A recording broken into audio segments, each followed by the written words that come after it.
Shalom, shalom, everybody. Shabbat shalom. Forgive me. Shabbat shalom. It is Shabbat morning, guys. I couldn't sleep on this information, man. I'm gonna finish an excerpt before we jump into the videos here, and it'll be the whole sum of this particular part. The next part after this is when we'll dive into a few more scriptures, a few more videos, where we are then um, we, we're then going to be coming against the false prophet, false prophetess of the church, and the other things these demons are doing in the church. All speaking about witchcraft in the church. But without further ado, so this excerpt comes from Prepare for War, and it says, "Now let us apply the test of the scripture." Remember, in part three, we spoke about the deception of the Roman Church. We'll continue on in that before we actually get back into the Astra videos, right? And they're going to be taking us deep down into information about that. So let us apply the test of Scripture to the Jesus worship by the Roman Catholic Church. I'm going to quote directly from their own documents, giving their definition of the Jesus they worship. First, I want to establish from their own documents that the doctrines defined in the Council of Trent are still in force. The start of the ecumenical movement by the Vatican II Council, held after World War II, has led many to believe that the doctrines of the Council of Trent are no longer in effect. Look at the following quote. And the quote is, "Although a dogmatic constitution, the most solemn form of the councilor utterance, lumen gentium, does not actually define any new dogmas. It sets forth with counciliar authority the church's present understanding of her own nature." Now, mind you, this is a nature that's separate from the Father, and they said her own nature. So we looked at the interview the other day with Brother Pete and Jacob Folk, and in the snippet that we watch, right, it's about an hour. In what we watch, I think it's about 30 minutes to an hour, and in what we watch, even he referenced the church as the female of a woman nature, and they're doing the same here. Now, this is a snip. This section was taken from the documents called "The Documents of Vatican II" by Walter M. Abbott, S.J., editor, Guild Press, New York, 1966, page 11. This is a rather complex statement, so let's break it down and make it understandable. First of all, what does lumen gentium mean? The same document defines this term. The present document, known as Light of All Nations, from the first two words of the Latin text, lumen gentium, is one of the two dogmatic constitutions issued by Vatican II, the Second Council, right? The order being that on revelation, it has been hailed as the most momentous achievement of the council, both because of its important contents and because of its central place among the council documents. Lumen Gentium then refers to the document from which I am quoting and is considered by the Roman Catholic to be the light to all nations. This important document clearly states that it does not define any new doctrines or dogmas. Therefore, the doctrines stated in the Council of Trent are still in force. I'm quoting from the Council of Trent because this is one of the most clear and concise statements of the Catholic doctrines available. Now let's look at how the Council of Trent defines the Jesus which the Catholic Church worship. Remember, it's not the one of the Bible. All right, this is something completely different entity.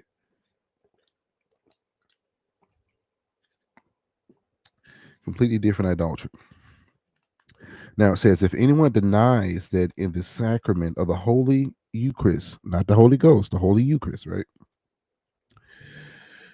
are contained truly, really, and substantially the body and blood together with the soul and divinity of our Lord Jesus Christ, and consequently the whole Christ, but says that he is in it as only as in a sign or figure or force, let him be anathema.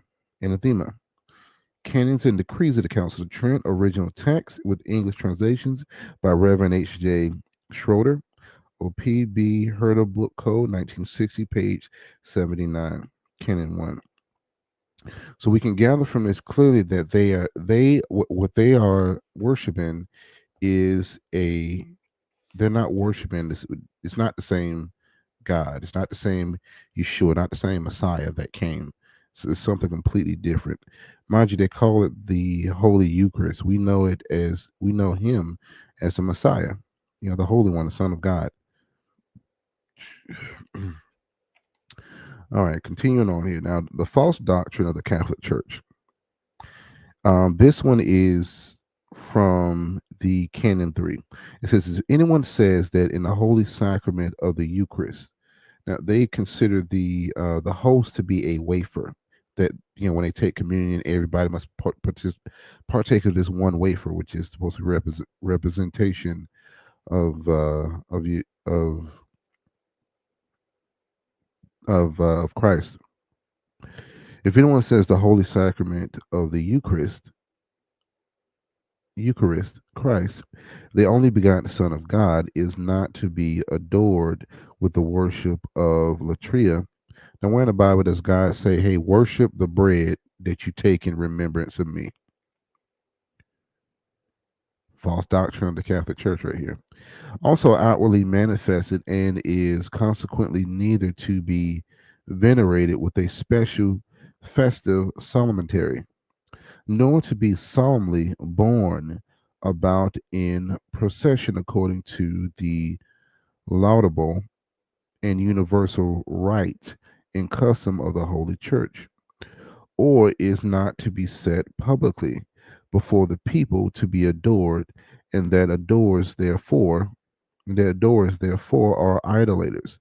Let him be anathema. I hope you got that. I hope you got that. So those who don't idolize this wafer, which they claim is the host or the communion wafer, they are not true followers. They are not, they're not followers of the Holy Church. God doesn't say to follow the Holy Church. He says to follow the Father. So do you see the doctrines of devils that are coming out, that have been coming out of the out of the Roman Catholic Church? I mean, the name is Rome, so you should have known that it wasn't for the Most High. So give me a moment here. We are going to get into the video, but I gotta throw my sign up here so we don't get a copyright or nothing. And wrong button. Present. Share screen. Fair use, fair use, fair use. The videos we're about to go into are for teaching, research, a little bit of criticism. We might comment on a few things. Well, we're definitely gonna comment on a few things. But it does fall under the copyright. And when I initially shared this guy's stuff, like I said, we had a little conversation in the comment section. I was thanking him for his research and his work, because you get notification when you share it on YouTube. So we're going to go into those videos. So hit this. And I'm gonna do this too. So here's his channel here. Food for the Soul. What you want to do is you want to go through the videos that he has. He has all the videos on here. I'm just playing the four about Astroth, because him and his wife, man, phenomenal job with this information. Things that I personally don't think I would have found on my own. So without further ado, this is part one. We're going to play about an hour of this one, and then we'll move on to the second one. You know, giving you guys a little taste of the information that he has. But play close attention. I'll come in as needed, and we'll play it like that. Make sure we're connected. Now, keep in mind if there's any lagging or any sound issues, most likely it's the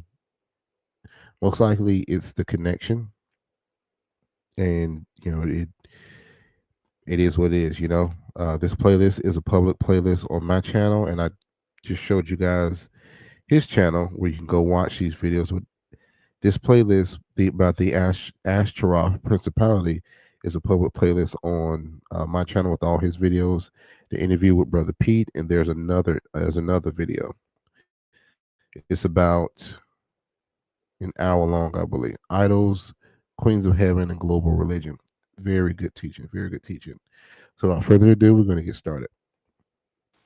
And that's according to the Hebrew, not some translations actually accurately translate it, but the Hebrew is the one that specifically goes Asherim and sun pillars. So anyway, when you look at that and you go, okay, hold on. So the full fruit of taking away Israel's sin will be when they break down their Asherim and their sun images. And for any Christian, this is kind of a conflict of interest because we know that Jesus came and he died and he took away our sin. But there's one additional verse a little bit further in Isaiah 59, verse 1 and 2, where he says, "Behold, the Lord's hand is not shortened, that it cannot save, or his ear dull, that it cannot hear. But your iniquities have made a separation between you and your God, and your sins have hidden his face from you so that he does not hear." So ultimately, I meant to put that in the presentation, but I'll have to add it in later. Anyway, ultimately, what that is saying is that until the sins that Israel committed are done away with and not continued anymore, we cannot be atoned for. So essentially, Did you hear what he said, people? I've been saying this, but it's different, right? It's different hearing it come from somebody else. Let's play that part back a few times. I don't think, I don't think we were hearing what he said here. and not continue sins that Israel committed are done away with and not continued anymore, we cannot be atoned for. So until the sins that Israel committed are done away with and not continued anymore, is that until the sins that Israel committed are done away with and not continued anymore, is saying is that until the sins that Israel committed are done away with and not continued anymore. The light bulb should have went off. The machine should have started working there. This is the issue for this is the reason for all this mess. Because Israel has not put away its sin. I've said this before. Why does Israel constantly want to be ruled by man when we have a high priest? We have a king already. Why?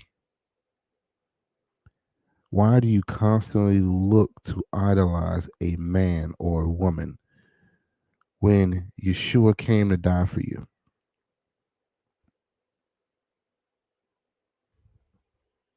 I don't get it. But we'll continue.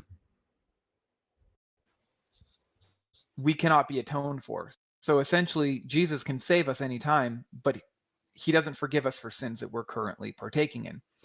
And I will start with a caveat here saying that these issues that I'm bringing up are not here to castigate anybody or to judge, because ultimately this is stuff that I have found was hidden from all of us for millennia. And it's been hidden purposely by the serpent because he knew that if we knew what was going on, we wouldn't do it. So he got us to secretly carry out a lot of these practices that I'm going to dig into. So ultimately, this study is on the great harlot of Revelation and the greater Exodus. So ultimately, the great harlot of Revelation gives a lot of detail on that final beast kingdom and why it's being judged and how it's being judged. And the information isn't blatantly obvious in Revelation. You have to trace it back through other points in the Bible and understand what he's talking about, which is why it says so many times, let the reader understand, because he's saying I'm referencing another part of Scripture. So ultimately, this great harlot is the thing keeping Israel from the greater Exodus.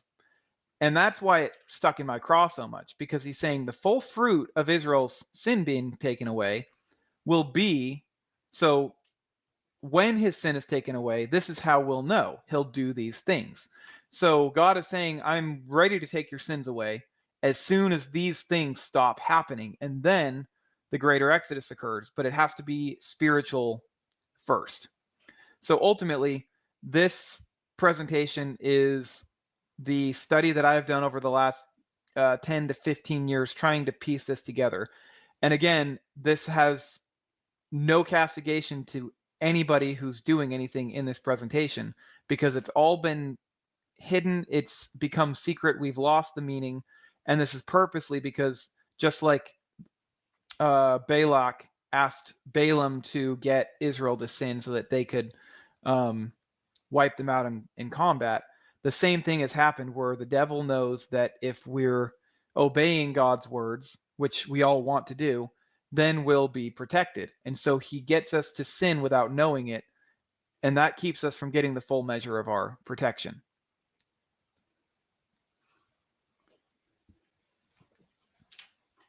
So to start out, he tells the end from the beginning, so I'm going to start in the end, and then we're going to try excuse me.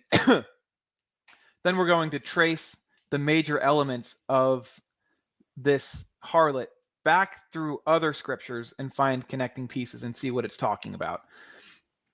So in Revelation 17, 1 through 5, it talks about this great harlot. And it says, then one of the seven angels who had the seven bowls came and said to me, come, I will show you the judgment of the great prostitute who is seated on many waters, with whom the kings of the earth have committed sexual immorality. And with the wine of whose sexual immorality, the dwellers on the earth have become drunk. And he carried me away in the spirit into a wilderness. And I saw a woman sitting on a scarlet beast that was full of blasphemous names. And it had 7 heads and 10 horns. Obviously, as all the Bible buffs know, this is referring to the kingdom, the 7 points of power, or the 7 capitals, the 7 leaders, and the 10 horns, which is the 10 kings that lead over this whole system. So this is a hypothetical beast referring to kingdoms. That's going to be important later.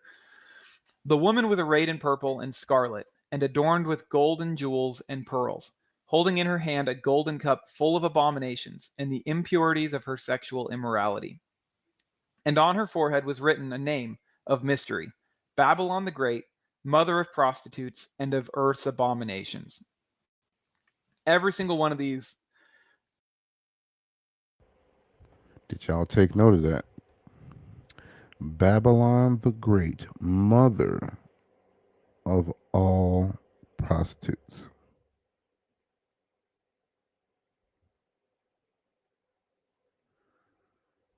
Reference points is quoting something scripturally. And it's not until you go back and understand what each one of these things is tracking that the picture starts to come together of who is being judged biblically. So to start out from that one passage, we're going to break down the basics to start. So we know she's the mother of prostitutes, and she's also the mother of all the abominations of the earth. What are the abominations? The prostitute rides the beast, or in essence, the nations that bow down to her and cultivated her worship. So she sits in rulership and in authority of them. And she is. She sits in worship. So all the nations are bowing down to her. All the nations are bowing down and showing her rule.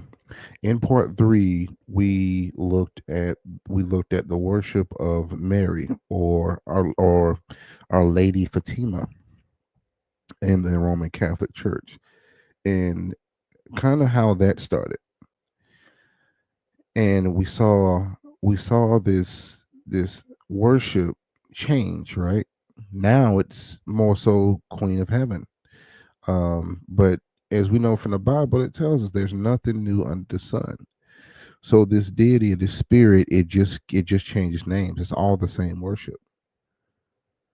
So it's the worship of the woman over the man, the exaltation of the woman over the man, which and again, this is the glue that's going to tie the worship of the prophetess, of the seer, of the mother, and the gynocracy issue in America. You know, this series ties it together because it all leads back to Rome and their worship of Ashtoreth. Because the Roman Catholic Church is the biggest organization in the world. So Rome is still in full effect, and it's just had centuries to gain not only influence but monetary gain. So you have the biggest organization in the world, which is the Roman Catholic Church, and during it has its hand in every continent, every major continent has its hand in there, and it's teaching astral worship. And then you see a rise in feminism, in the Americas. The Roman Catholic Church is here, but the majority of the country still identifies as Christian. Hmm. Let's continue. Is filled with blasphemous names, meaning many languages, many tongues, many names. That woman will be known throughout the world under different names. She comes out of the waters, and according to verse 15, the angel tells John that the waters is symbolic of the peoples or the nations.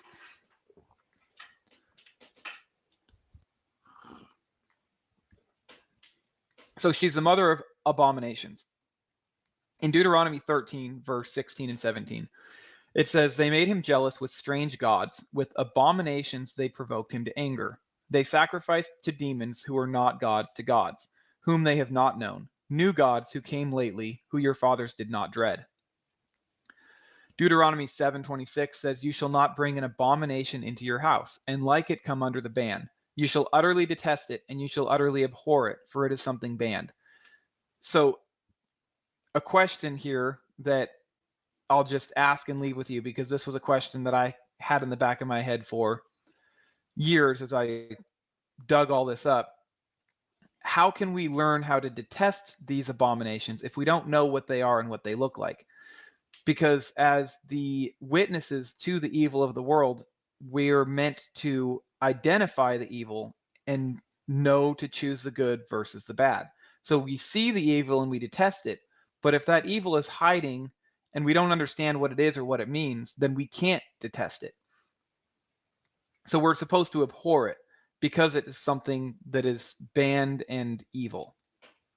So in Ezekiel, he says, the angel told him, "Son of man, raise your eyes now toward the north." So I raised my eyes toward the north, and behold, to the north of the altar gate was this idol of jealousy. And this is in reference to the abomination that causes desolation at the entrance. And he said to me, "Son of man, do you see what they are doing, the great abominations which the house of Israel are committing here, that I should be far from my sanctuary?" So this was the first instance of the abomination that causes desolation. The verbiage and the language are the same. And in essence, what you're seeing, God is walking Ezekiel through the evils of Israel and what they're doing in the temple. And instead of worshiping him, they're worshiping all of these elements of death and worshiping all the pagan gods. So this idol of jealousy was kind of the crown on the head of the gods, and we'll dig into what that idol of jealousy truly was, because when the abomination of desolation is set up in the holy place in the end of times, if we don't know what this idol of jealousy was in the first place, then we won't identify it or know what to look for. So that's actually a very key point in understanding the idol of jealousy. Ooh, he's boy. Mm. My people suffer for a lack of knowledge. We gotta wake up, people.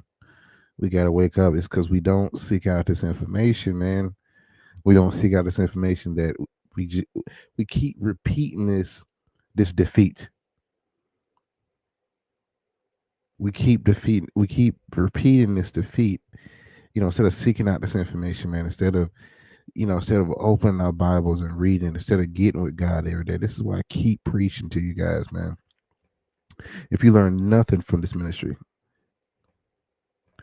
if you learn nothing from this ministry, you need to have a daily Bible study life, a daily prayer life. You need to have a fasting life, and that will lead you to a relationship with the Father. I'll tell you this: who gives a darn if you're reading the NLT or the KJV? God graduated me from NLT to KJV because I wanted to go deeper in knowledge.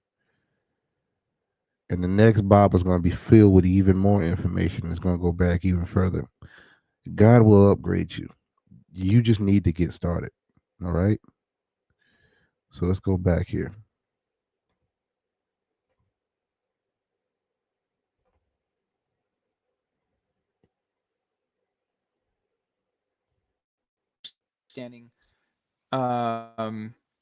What to look for into future prophecy as well. So it's kind of a pivot point, because here that God says, because of these abominations which Israel is committing in my house, I should be far away from my sanctuary. So God can't sanctify it even in his own house. This goes against the Christian stricture that anything that um, anything can be sanctified, anything can be made clean, because God himself left his own temple, his own house, because of these abominations. He had the right and the authority to just burn them out and tell him to start from scratch. But he himself left his home. And if he will leave his own home, it's not a stretch by any means that he will leave our homes if we have these things in them.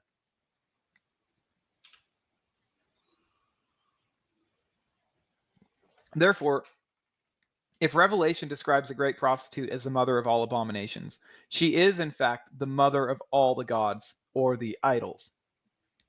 Idols steal the rightful worship from God, which is the great crime that the harlot stands in judgment for. If the abominations are idols, then reasoning this out, the prostitute's cup is filled with the idols of the earth, and the the wine in that cup is the blood sacrifices that are conducted and given to this woman and all of her idols. So, riding the beast with the blasphemous names, she's depicted as being in authority over them.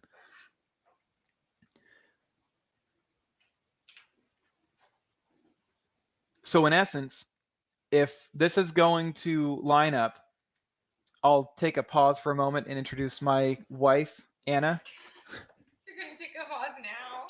Well, you're here. Of all places, of all times. Okay, this isn't live. Jarring. No, it's not. I'm just recording. God. So, my wife helped me to coordinate and line all of this up. I've been researching this for years and gave her a giant jumble of information. And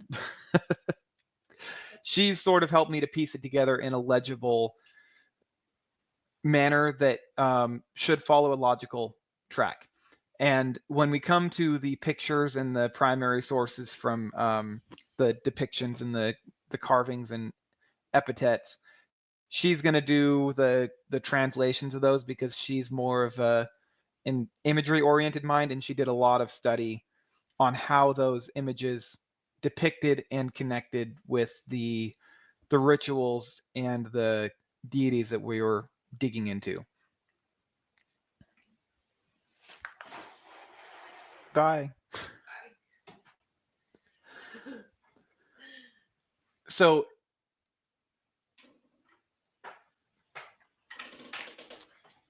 if this is going to track, ultimately we have to set our scientific method into this. And if this lines up, if the deity that we find is in fact the prostitute of Revelation, she will be a single goddess or idol known throughout the world and in Scripture, and she'll be known by many names. And this will point us to the great prostitute of Revelation 17. If we look at the identifying features given, since she has so many names, the Bible's telling us you have to look past the names and look at the features, the identifications, and Thank you. Look at what they do. Look at their fruits. Their fruits bear witness to their spirit. That's what it's saying. the elements that this woman was known by. So she was the mother of all the idols, which should lead us to the one entity, no matter what religion or um, background she comes from. She'll be in worldwide authority to this day. Otherwise, she doesn't fit the prophecy, because that prophecy is given at the very end, which hasn't come true yet. So this woman will still be in authority if we're correct. And we do see different embodiments of this great prostitute throughout Scripture. Just as we see embodiments of Jesus through the life of David, Moses, and Joseph, the way those righteous men were used to paint a picture to say who Jesus would be, you also have the inverse, where the evil men and women in the Bible all kind of lined up and painted a picture as to the final fulfillment of that evil. And so ultimately, you do have this light, dark, life, death, blessing, curse separation in the Bible. And all of the righteous paint the picture of the ultimate righteous, who is Jesus, and all of the wicked line up to paint the picture of the ultimate evil, who is this great prostitute. So, where do we see these embodiments and qualities?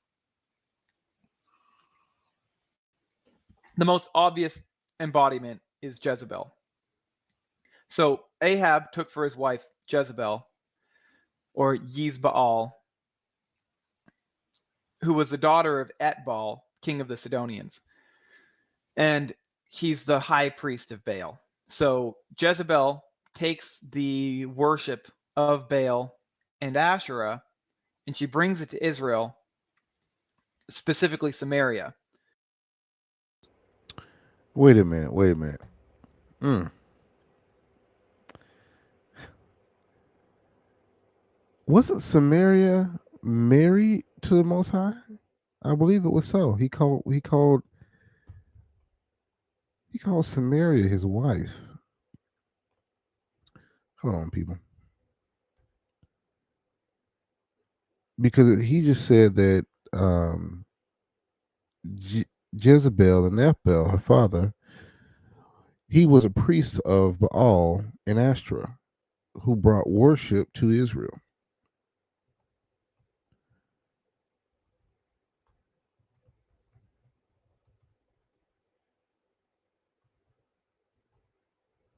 I don't know why I did. Why I did it like that. It's okay. It's gonna search it up anyway. Let's see.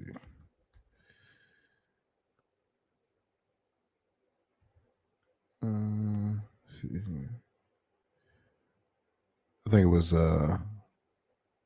Holy By.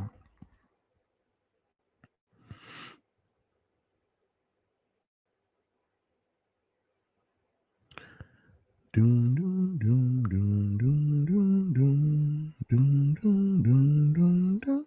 Dun. All right, Ezekiel 23. Let's go. Her sister on mine. Let's see. Whores in Egypt, two women, the daughters of one mother. The names of them are holy, but the older, I'll pull this up so you guys can see it too. Verse 4. And the names of them were Aholah, the elder, and Aholibah, her sister. And they were mine. They bear sons and daughters. Thus were their names. Samaria is a Hola, and Jerusalem a Holibah. Wow. Okay. So yeah, God was married to Samaria and to Jerusalem. His two wives. Wow. See, now we've been taught in church that it's just Jerusalem. Jerusalem just a high place. And we forget that Samaria was also a wife of the Most High Yah. Also a place for his children. This goes deep, people. This goes deep. So let's get back to it. I said lost connection. Restart your browsers continues to be a problem. I'm gonna play it back a little bit. It's telling me I lost audio connection, maybe because I switched. Let's do this, just so we don't lose any information here. Let's present, share. Let's see what happens. Yep, said we're good. I'm not getting no errors. All right, let's get back to it. And Ahab immediately begins worshiping Asherah by making an Asherah and building a temple of Baal in Samaria. And Ahab did more to provoke the Lord, the God of Israel, to anger than all the kings of Israel who were before him. Jezebel here is playing the part of the great harlot prophetically. Her sins, idolatry and sexual immorality, which are recorded in 1 Kings, line up directly with the sins described that the harlot of the world is being judged for. The name Jezebel in Hebrew means Baal has exalted, which is a blasphemous name against Elohim. And again, you see her riding on this beast. If Baal exalted her, he's giving her power, he's giving her authority. So Jezebel incited King Ahab of Israel to bring Asherah and Baal idolatry to Israel on a national scale. And Jezebel led Israel into this idol worship in the same way that the great harlot leads the world into idol worship. Here are some of the cross-reference verses where in 2 Kings, Joram saw Jehu and says, "Is it peace, Jehu?" And Jehu answered, "What peace can there be as long as the whorings and the sorceries of your mother Jezebel are so many?"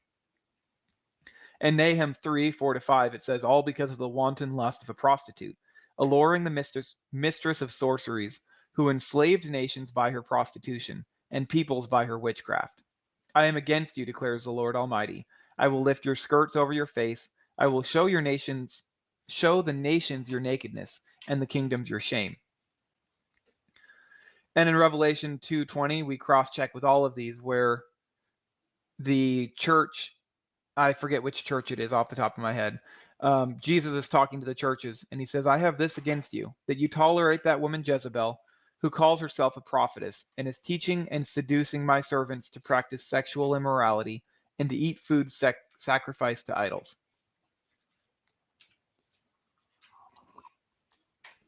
So we know that if Jesus is reprimanding the church for following this woman, that believers will Come on, we gotta play that back a few times. What did Jesus do again? for is reprimanding the church. So we know that if Jesus is reprimanding the church for following this woman, so we know that if Jesus is reprimanding the church for following this woman, so we know that if Jesus is reprimanding the church for following this woman, that God doggone it, ham sandwich. My goodness. What did Jesus do? He reprimanded the church, the ecclesia, for following this woman. Who was it? It was Jezebel. This is why they do not lead. It ain't because he is sexist. It ain't because he is sexist. It's because the worship of men, they want the worship of men. This is why. This is why. And you see this ish spread like wildfire all online with these false prophets, these false prophetess. It's crazy. It's crazy. Absolutely crazy. Bull malarkey, baloney. Let's continue. Believers will be judged for partaking in the idol worship as seen in Revelation 2. Therefore, it is vital that we know what this worship entails and what it signifies so that we don't partake. How can we avoid being led astray and deceived by the harlot if we don't understand what her and her worship look like? The worship that the great harlot is being judged for is not named specifically in Revelation, but through the prophetic significance of her counterpart Jezebel, we can infer the harlot's worship through the worship of Jezebel. Since she led Israel in the worship of Baal and Asherah, we can begin kind of digging into the actual idol that Jezebel led Israel in and see if it stacks up with the imagery we see so far.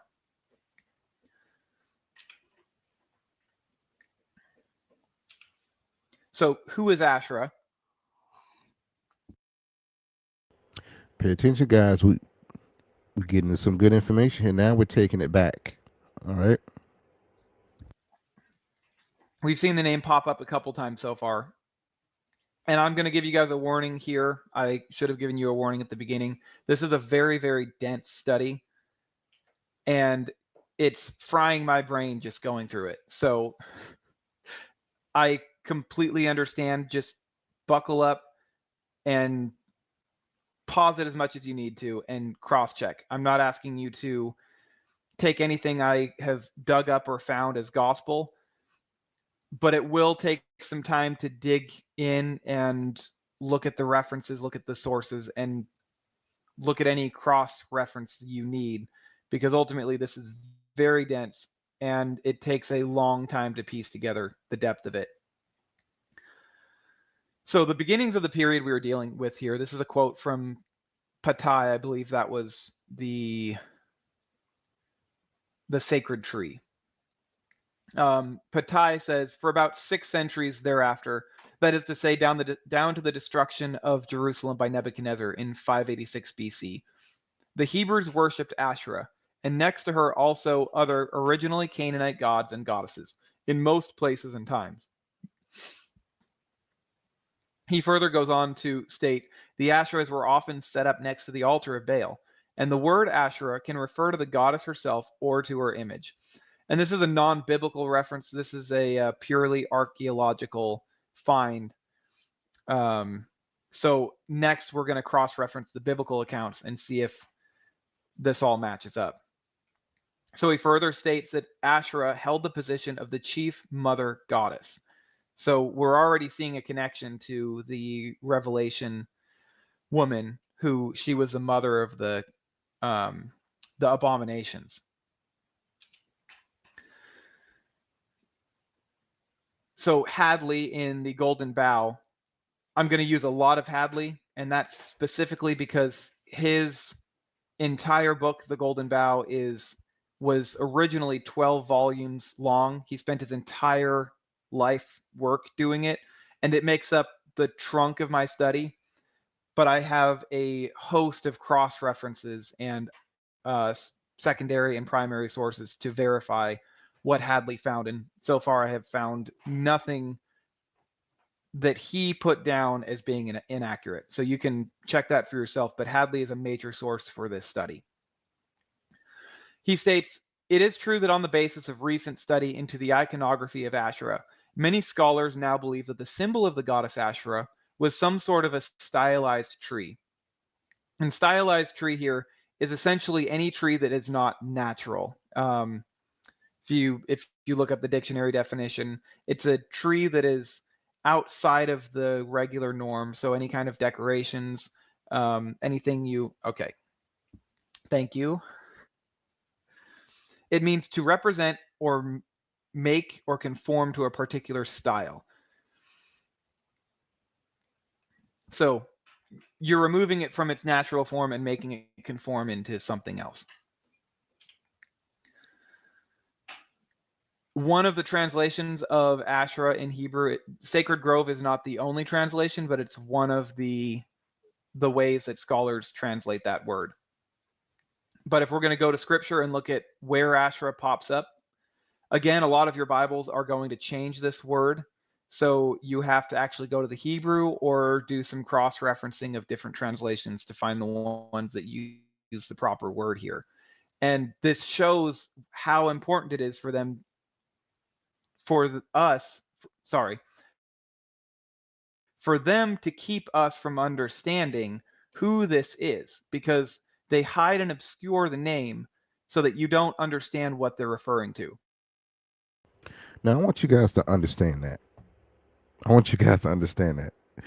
What he just said was so important. And it's a very, very important tactic of the enemy. They have to obscure the name. This is where the Empress and Queen Mother Gold and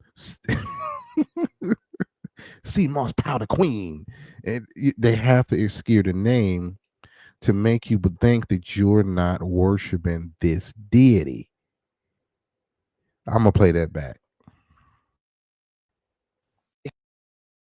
For them to keep us from understanding who this is, because they hide and obscure the name so that you don't understand what they're referring to. So Exodus 34 says to smash their sacred pillars and to cut down their asherim. Notice the verbs that it's using here. If we're talking about a pole or a carved idol, there's no cutting, there's no hewing, and there's definitely no planting, as in Deuteronomy 16:21, where he says, "You shall not plant for yourself an Asherah of any kind of tree besides the altar of the Lord your God." So here we already see a direct contradiction to this Baal worship, where Baal worship always involved setting up an altar for Baal and planting an Asherah next to it. God immediately says, "Do not plant a tree by any altar. I'm not married to this woman. I'm not married to anyone except Israel, my people. Don't pretend. Don't play the game. I'm not interested." And we're going to find out nobody listened. Judges 6:25. This is when the angel of the Lord's talking to Gideon. He tells him to pull down the altar of Baal, which belongs to your father, and cut down the Asherah that's beside it. Again, you have this cult practice of having the altar and the tree next to it. And God tells him, get rid of both. And then you're to offer a burnt offering using the wood of the Asherah, which you shall cut.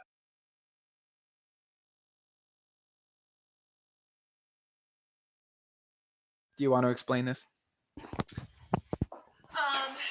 This is a jar that was found in, I believe, Israel. And it says, Amariah said to my Lord, "May you be blessed by Yahweh of Samaria, and by his Asherah. Yahweh bless you and keep you and be with you." So it's, as you can tell, a bastardization of the Aaronic blessing of the Levitical priesthood by adding his Asherah, because they were married in this script. And there's not much information about the drawings down here, but it's more about the script in this particular artifact. Thank you. There will be more of that to come.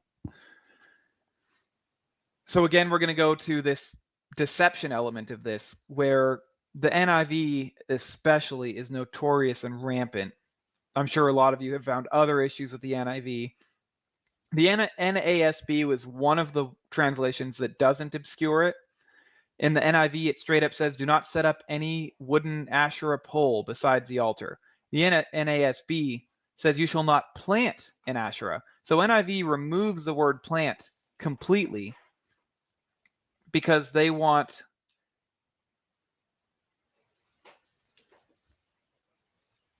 You're distracting me. Can you not? Sorry, I don't know where to go. How do I do it? Just, these aren't going to work. Oh, okay. We can cut that out. Hopefully. I'm sure we could. It looks easy enough. Oh no, what happened? Okay. So, as I was saying, NIV specifically cuts out the word plant and puts set up in its place. Going back to the golden bough, Hadley states that the idea that a cultic object can bear the same name as the deity which it represents is not necessarily a foreign concept to the people of the ancient Near East, to whom the worship of the symbol of a god or goddess was identical with the worship of the deity represented. That's a super dense way to say everybody that back then understood that worshiping an image and worshiping the god were synonymous. So a symbol or an actual cult item or the god were all synonymous. It didn't have to be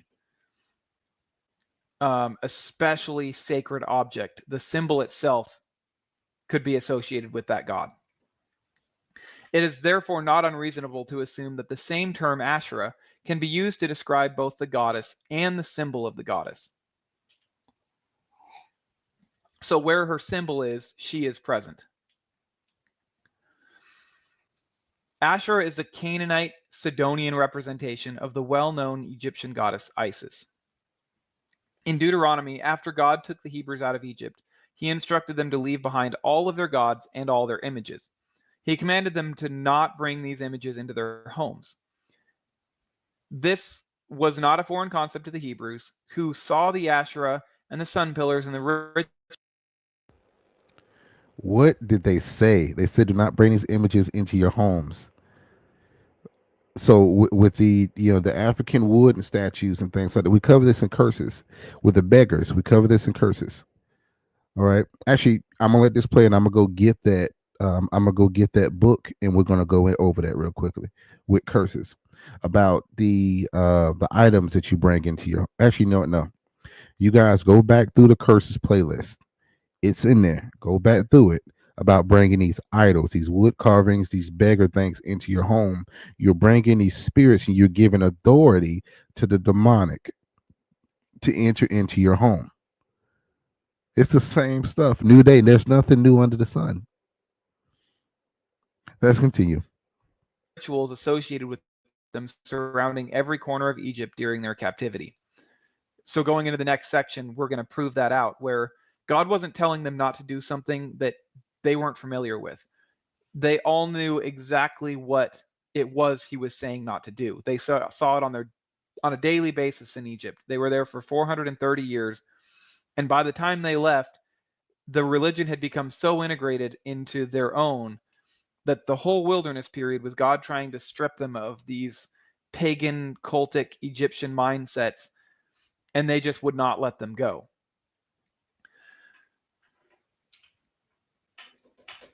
So, to start out drawing this Asherah connection to Isis, we're going to see that this tree goddess, or the Lady of the Sycamore, was usually identified with either Nut, Hathor, or Isis, which were Egyptian fertility goddesses. And this seems like a little bit of a bounce, but we're going to circle back and make the full connection from Isis to Asherah. So bear with me. There's a lot of information to sift here.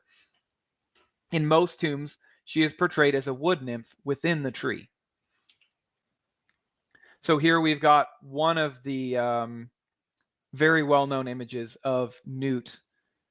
And the image down here at the bottom is So all these people talking about they were kings and queens in Egypt, with the, especially the people that were empresses and goddesses. What it's leading back to. So now you guys are understanding why I've been harping on this for so much. I've been like, okay, wait. We're gonna get into it. This is why. Because it's leading back to an idolatry of Asherah and Asherah, whose name has changed many different times throughout the ages. So you see how important this teaching is right here. And like I said, these guys do such a doggone good job. But let's go ahead and continue. Actually, Newt's hieroglyphic name. So the fact that you see the goddess, you see the tree, and you see the name all painted into one picture shows that each one of them is its own piece of the puzzle. And where one exists, all of them do. And you see the big snake down here at the bottom.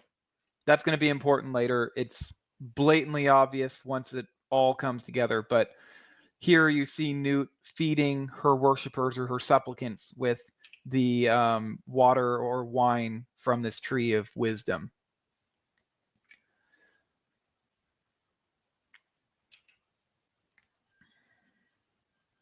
Here's another representation. Do you want to describe the pictures? Yeah, it's nearly the exact same image.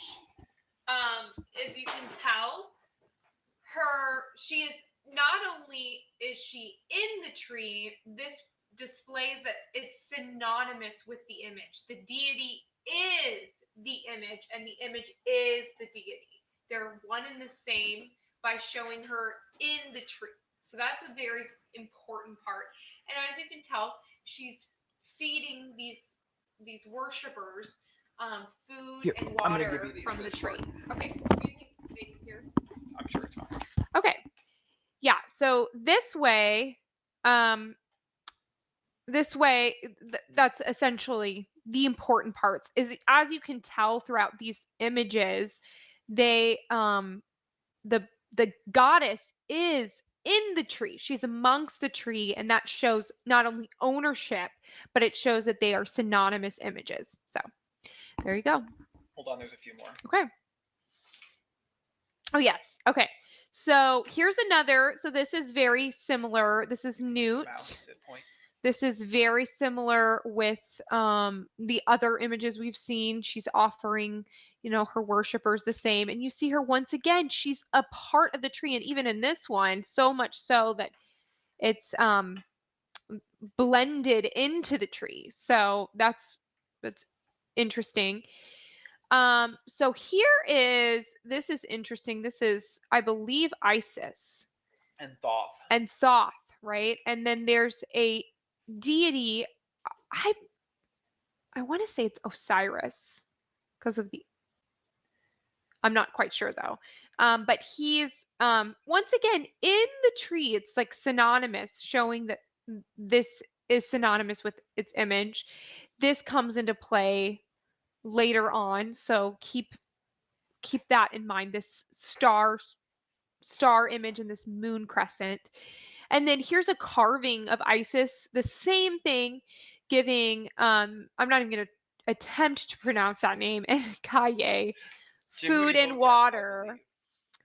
Food and water for their probably journey to the underworld, because that was very, very common in carvings of tombs, is for Isis to give food and water along the way to the underworld. So there's more. So here's another one. I mean, it's the same thing. Once again, it's blended. There's this blending right here. So all those people that been going around saying, well, what they're really talking about is us. Those hieroglyphs talking about us, and it's the land. You idiots. It was never talking about you. It was talking about the people at that time worshiping and sacrificing to this goddess, who is a deity and is going to burn in hell with with all these other goddesses, with all these other spirits, according to the book of Revelation. And because you identify with this deity or this goddess, you identify as property of them, you will go right along with them as wood to the fire.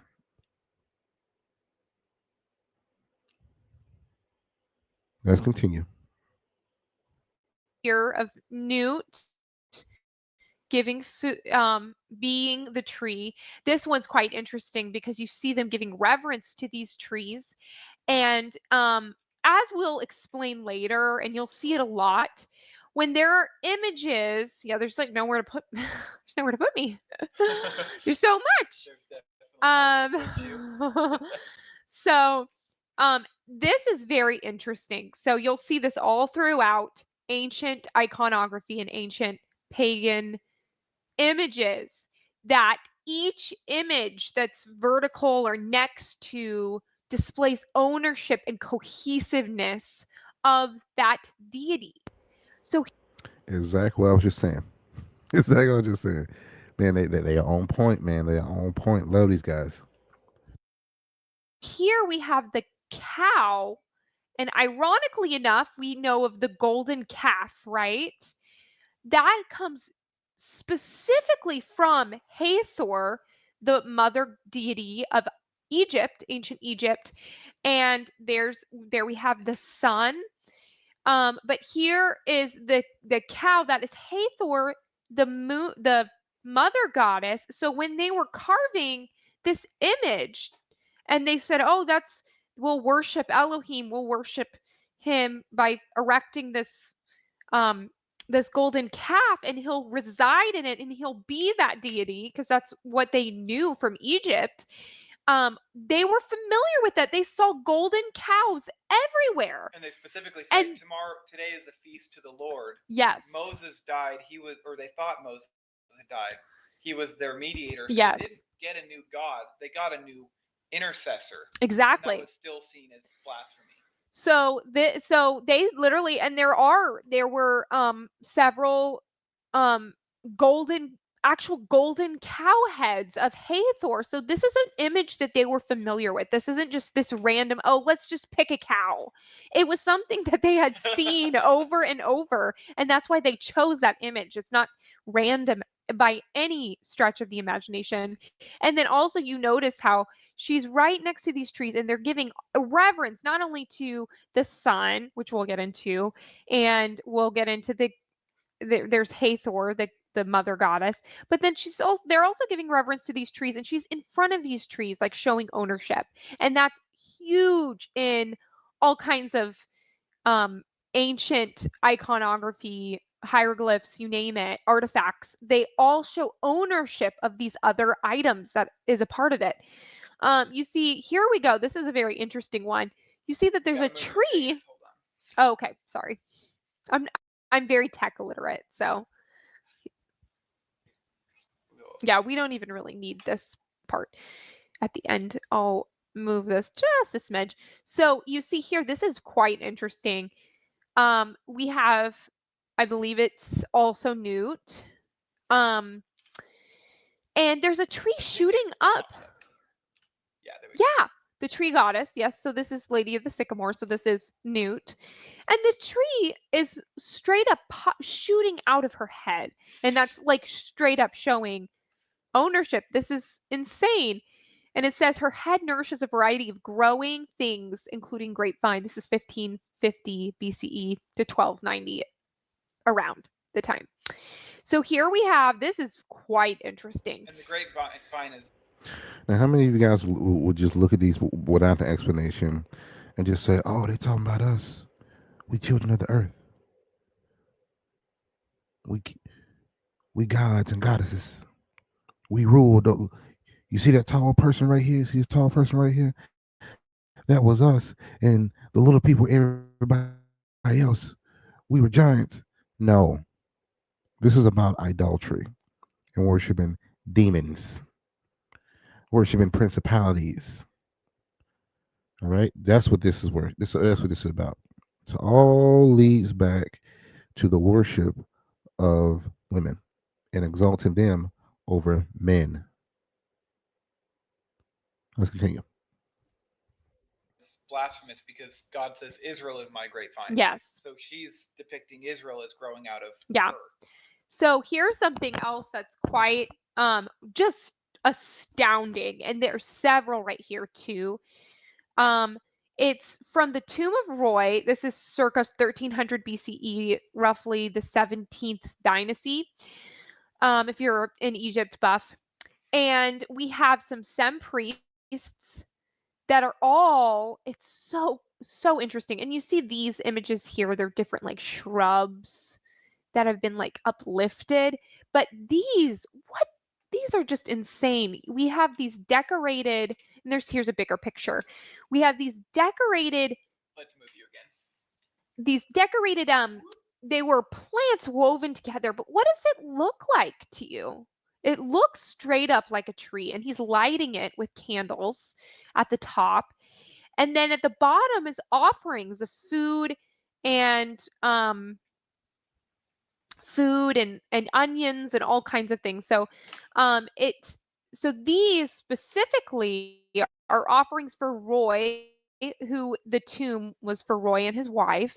And this tree was adorned with all of these onions and flowers and these offerings so that when they left their bodies, the departing spirit could collect these offerings and they would eat it along the way to the underworld, because the underworld was this long, tenuous, insane journey in ancient Egyptian mythology. So there's a little bit of that. I think we're back to you. All right. Thank you, honey. Could you refill my coffee? I guess so.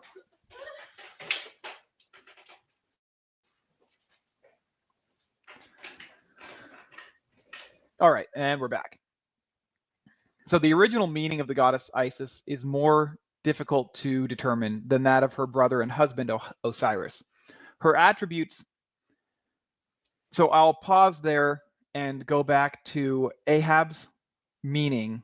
Ahab was Jezebel's husband, but his name Ahav means both brother and husband, or sorry, brother and father. And obviously he was Jezebel's husband. One of the references in her name actually means, one of the translations of her name means the unmarried, essentially. So with Isis's name, you're already seeing some relational correlations to the name meanings of Jezebel and Ahab in their relationship. But anyway, according to Fraser in The Golden Bough, he says her attributes and epithets were so numerous that in the hieroglyphics she is called the many-named, the thousand-named, and in Greek inscriptions, the myriad-named. So the Bible here is pulling from the inscriptions of this specific woman. In Revelation, when it says, I saw a woman sitting on a scarlet beast that was full of blasphemous names. This is an epithet that anyone who's initiated in these religions would understand and know about. So again, going back to Patai's book, as long as a god is alive, he can easily cross international frontiers and establish himself in a new country in superficially changed but basically identical image and function. This is probably what happened to Asherah, Astarte, and Anat. They arrived at different times, no doubt, among the Hebrews, and although foreign in origin, they soon adopted the Hebrews as their children. Another element of this that many people miss is the fact that we're talking about essentially a Babylonian religion. Goes back all the way, Isis and Inanna go back all the way to ancient Mesopotamia, where we have the Tower of Babel account. And when the Tower of Babel was built, as we all know, that was where God divided the language of the peoples. So if all of those people were worshiping one or two gods and goddesses, and then their languages were all divided, they would each take that god or goddess with them wherever they went, and they would each have a different name for her, but they would have the same functions. So this is probably. So again, that's something else that should tell you, hey, if they're taking this goddess with them and they would have different names because of different language, different epithets, that should tell you that this deity, this principality, has changed so many times over the generations. If you just imagine it, if 5 different sets of people had taken this, they all would have had 5 different names for her. And then over time, language changes. People are conquered. Some languages are lost. When they rediscover the old, they will call it a new name. So just throwing that in there. Let's continue. probably part of what happened, but also it explains why when these people moved from one place to the next, they found a group of people that had the same God or a different God, but the same functions, and they were able to blend seamlessly with the previous God. And this is what happened with Israel. God specifically told them, do not blend with this religion. It has nothing to do with my relationship with you. And Israel continually wanted to play with the Canaanite toys.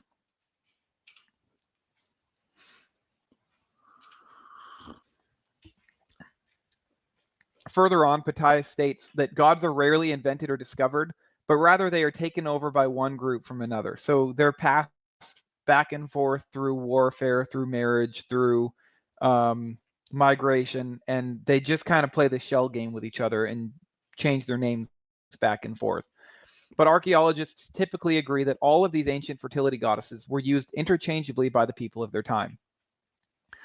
Comparative religion, however, teaches us that there is in man an equally great or possibly even greater need for yet another symbol, that of the divine woman, that divine word's popping up again, who appears in many different forms throughout the world, yet validating every concept about this revelation harlot, where she is known throughout the world, she sits upon the peoples, the seas, all of the people groups, yet she remains basically the same. These identifying features are always the same. So this exactly is the thing that God is castigating. Just as Asherah was known as the queen of heaven, a mother, a fertility goddess, a harlot, a virgin, and a tree goddess simultaneously, the offshoots and evolution of her deities spread throughout the world under different names, yet they retained all the same major qualities and titles as the Asherah of the Bible. So you can essentially see Asherah as the trunk, and all these other names and goddesses are branches. The same features, same elements, same personality, even the same relationship with her lover. The only difference here is the name. And this is something that all archaeologists agree on. So we know from Revelation 17 that the great prostitute is riding on the beast, the nations and powers of end times. We also know the same beast that the harlot rides on is referenced in a different form in Daniel's vision of the statue and the four beasts. So John sees this image of the nations in the form of different animals and different creatures that blend in different ways. Daniel saw the exact same, or I should say Nebuchadnezzar saw the exact same set of nations, but in the set of different metals. So Babylon being the head of gold, Persia being the arms and chest of silver. Then you have the Greek Empire with the belly of bronze. You've got the legs of iron, and then which is Rome, and then you have the feet of clay and iron, which is the blended Roman. And you'll see what the clay is. The clay references Adam and mankind and Israel. So essentially, you're seeing a Roman blend of Israel, the potter's clay. But the forms of the goddess that are depicted in this, so we know that the statues are the same. And if the woman rides upon the beast of Revelation, she's also going to show up in the Babylonian Nebuchadnezzar statue. So if you go to each nation and their national transition of power, you'll see this deity in every single one of these major religions and systems. And in essence, you will be able to trace this woman all the way to the feet. It's hard to put into words the horrors that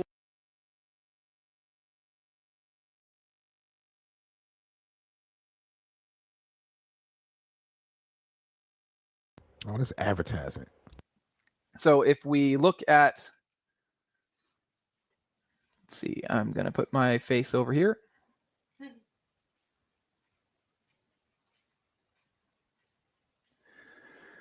If you look at some of the common roles of these deities, the goddess is known in different names, like I said, in all of these kingdoms, but they are essentially the same goddess. They have the same titles and they have the same images associated with them. So in Babylon, you had Ishtar, Inanna, Eshratu, Asherah, and there are many more than this. These are just the primary ones from this culture. The Persians and Medians were Anitis and Anahit. The Now, I want to stop here and see if we might be able to zoom. Now, as they're breaking this down, I want you to look at the common titles and roles: Goddess of Fertility, Queen of Heaven, which is what she's known as in the modern day, Mother of the Gods, Goddess of Love, Divine Mother, Roman Catholic calls her that, Virgin, Harlot, Goddess of the Sea, which is what she was known back in Tyre, I believe. Common images: tree, star, which is often the star, which is often why you see Virgin Mary with the star. From the image that we saw in part 2, image I showed, and I even showed the Pope putting the crown on her head, signifying Queen of Heaven. Okay, naked woman, winged woman, a naked woman riding a lion, which sometimes what we'll see her depicted as from the book of Revelation. Let's go look right here at the Ishtar. Ishtar, Inanna, Ashruta, Asherah. Golden Age, Babylon the Great, the Lion, Chaldean Dynasty, under King Nebuchadnezzar. Silver Age, Anitis, Anahit, right? The bear, Medians and Persians. Now, before Christ, hold on. Make sure that's up. Scroll down. The Roman Empire, Western and Eastern. Now, this is before and after Yeshua came. The beast, Roman Empire. So, what does the beast? And then we have modern age. Let's see what that says. Modern age, Roman Empire. So notice how these two are the same. So the modern age Roman Empire, the Roman Catholic Church, what I showed in part 2 or part 3, forgive me, because we on part 4. What I showed in part 3, not 2, but part 3, where the Pope was putting the crown. He was crowning the Queen of Heaven. He was worshiping this deity right here. And we also saw a picture of Lady of Fatima, as they call her, or it was really the Virgin Mary, with the star around her holding it was a statue holding the rosary beads. So see, all this stuff is blending together. Now it's starting to gel. Now it should be starting to gel together. All right, how this stuff is aligning and working together, and that it's all worshiping this deity. Okay, let's get back to it. Got about 10 minutes. The Greeks, Cybele and Astarte. Romans typically called her Cybele, Diana, or Aphrodite. And we'll find out about the feet. But anyway, you've got the common titles of Goddess of Fertility, Queen of Heaven, Mother of the Gods, Goddess of Love, Divine Mother, Virgin, Harlot, and Goddess of the Sea, being the peoples. And her common images were a tree, a star, a moon, a serpent, a naked woman, a winged woman, or a naked woman riding a lion. And sometimes that naked woman riding the lion also had wings. So you see different elements of this picture and different depictions of her, and it's just referencing which piece they're trying to draw out in that specific image.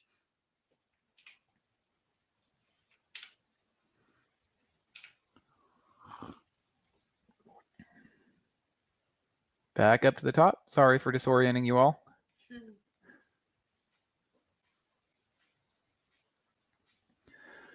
All right, so we're going to start with the head of gold, and we're going to trace each one of these by their names, and again, see if the fertility goddess of that religion tracks with the identifying features of the harlot of Revelation and with Asherah.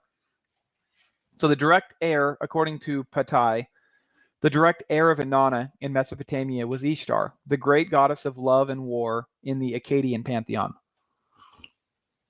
The identity of the two is attested by the fact that in some Akkadian texts, the two names are used interchangeably. In the Babylonian Ishtar, however, a certain shift occurred in the balance between the virginal and promiscuous roles of her character, to the extent of making her a divine harlot. So again, you see they'll use different names of this goddess just to refer to different parts of that personality that they're trying to draw out and depict for that particular story. But it doesn't mean that the elements aren't there. It just means they're trying to highlight certain elements in said pictures. Okay, I'm going to give this back to you again. It's my turn. Okay. So here's some images. We've got all kinds of fun ones. Lots of fun stuff. Oh, tell them where you got these. Okay. So first off, these are actually quite easy to come by.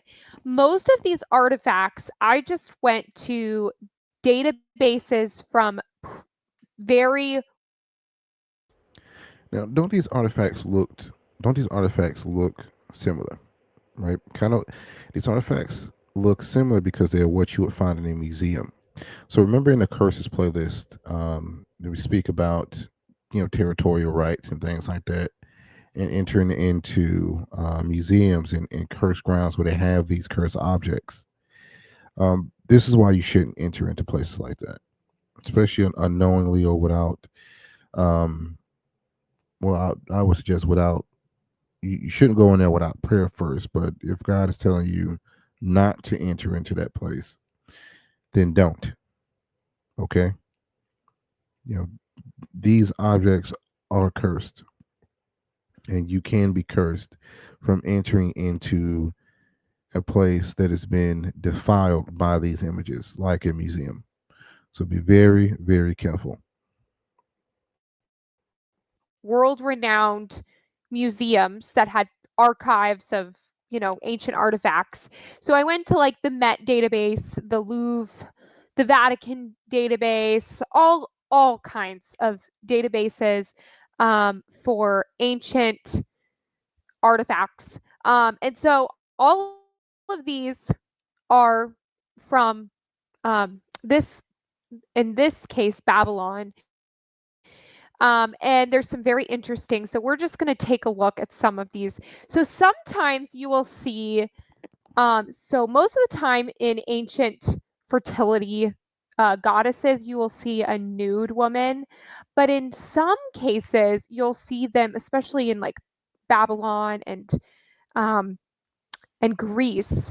But in Egypt, most of them were typically clothed, but you'll see in especially Babylon, most are nude. And you see here is an image of a woman, hands raised, and she has this crown above her head, and she's nude, obviously, and she's a winged woman. And this one, it's interesting, she's standing on goats, which is very, and same in this image, she's standing on 2 goats. Or gazelles in this case. We've also got, in this one's from Mesopotamia. Gotta move this again. Oh, This is very much not professional. yes. We're going to do what we're going to do. So in this one, you see there's trees also symbolic of this deity. So this is very interesting. In this one, this is in Sumerian Inanna. She's winged, but also these wings, so these are considered her feather dress, and she's got her wings, and then she has her crown. And the crown to me has always looked like Medusa. It looks like a snake wrapped around her head. So I find that quite interesting. I don't have any connection to that, but it's just an interesting parallel. This one's 2000 to 1800 BC. And I find it also interesting that it also kind of reminds me of a tree. Looks kind of tree-esque. So here we have our 8-pointed star of Inanna, representing the planet Venus, and we obviously see that in both Greek and Roman mythology too. And this one's called a Vorka vase. This is a libation cup for their offering offerings. It was an offering to Inanna's eunuch priests, so they were castrated for the Ishtar temple at Ebla, 3000 BC. So you see, here's the high priest, and we see nude, and the eunuchs. It's really quite tragic. The eunuchs are always pictured naked, and it's always quite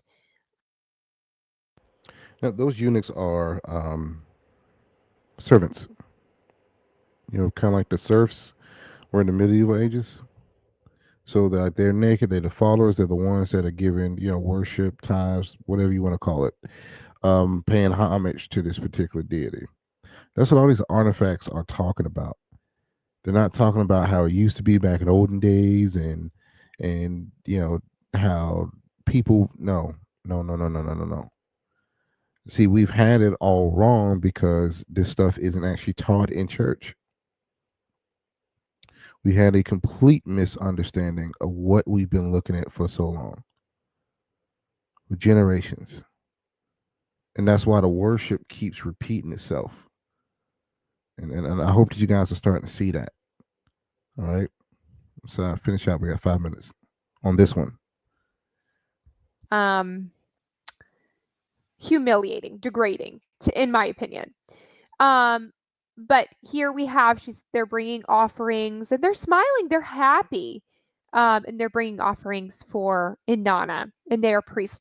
And you will see that all over these fertility. You'll see it in all of these cultures, especially Babylon, Greece, Rome, that the priests of this deity were castrated. They castrated themselves, and they lived in service to the goddess the rest of their lives. So this is not a abnormal thing for them to see of that time, and we obviously see that in Persia too. What do you think? The eunuchs of Esther's time, they probably also carried out priesthood duties of that time. It wasn't just um, guards at yeah, the harem. So anyway, also in and of itself, they always believed that the queen was the embodiment of the goddess. So in and of itself, they would be serving Esther as a goddess. Not saying that's correct, but that was their culture.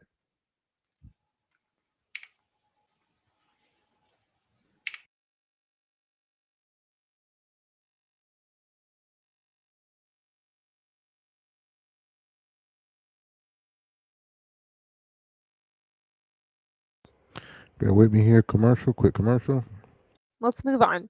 So this is a very interesting picture, and we'll reiterate this picture. But we have a winged goddess again, a nude winged goddess with her hands raised. She has a horned crown, and she's standing on a beast with owl's feet. You see that she's both half woman, half owl. So that's quite interesting picture. And then owls on each side. So again, we're seeing that all of this iconography represents the deity itself. It's not just like decor. It is another essence of what the deity resembles. So anytime you see other images around a plaque of a deity, those are its images associated. So here we also have Ashtar with Hathor head. So this is a very Hathor-esque head. And snakes, and she's standing on a little lion, but you see the snakes around. Not that comes into play later. So here we see that she's quite androgynous looking, and we'll get into that. She's got this warrior gear, and she's winged. And yet again, we see these like feather-like dress. And then I want to stop right here really quickly. Wonder Woman 84. The promotion for that movie showed this exact thing right here.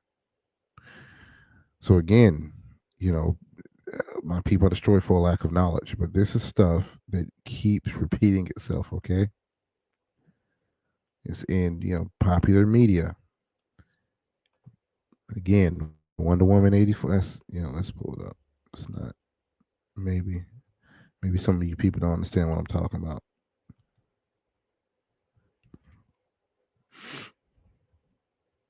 Search. There we go. Here we go.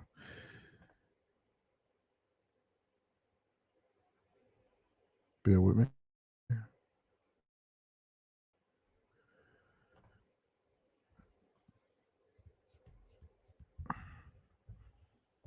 Here we go. Okay. Fair use, fair use, fair use on this one. So see it. You have the winged woman. It's the same worship, same idolatry. Yeah, I'm a comic book fan, so I see this crap all the time. We get it? Okay. Let me hit this while we're here. Fair use, fair use, fair use. And we got a couple of minutes, then we'll be finished with this one. Let's share this one.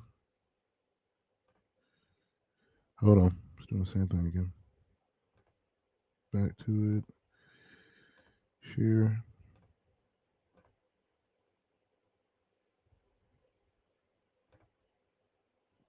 Looking good. Let's go. Morning Star we have, and here she has her lion on a leash, and she's has her leg on the lion. Now, knowing that our Messiah is the Lion of Judah and our God is a ravenous lion, this is extremely a blasphemous image. She's showing ownership. She's showing this lion, this beast submits to me. So, I mean, what do we see in Revelation? It says that she's riding a beast. Mm-hmm. Now, obviously, that means the nations, but it also is, I mean, it's an image that they are, they would have seen in Rome, in Roman artifacts. So John would have been very familiar with what this looked like. So let's proceed. So this is more on um, the eunuch priests. So the queen of Nippur state that Ishtar turns men into women and women into men.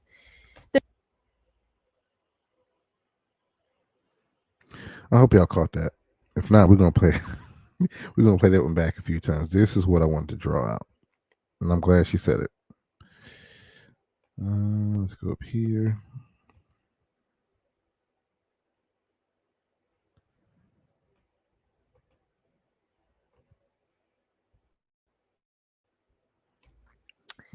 The eunuch priests, so the queen of Nippur state that Ishtar turns men into women and women into men. Let's do it again. Spirit of homosexuality, anybody? Spirit of homosexuality for 2000 Alex? The state that Ishtar turns men into women and women into men. So what is happening here? So what is the root of that particular spirit? It is a spirit of Ishtar, also known as Ashtaroth or Asherah. Because if we go back, let's take a look. Hold on.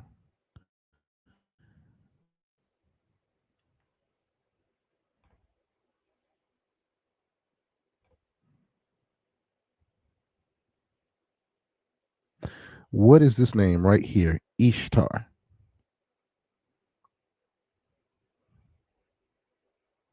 Hold on. Let me zoom in. Maybe you guys can see it. Oh, wow. Right here. Ishtar. Which we know is another name for Asherah, Ashtaroth. Yep. Asherah.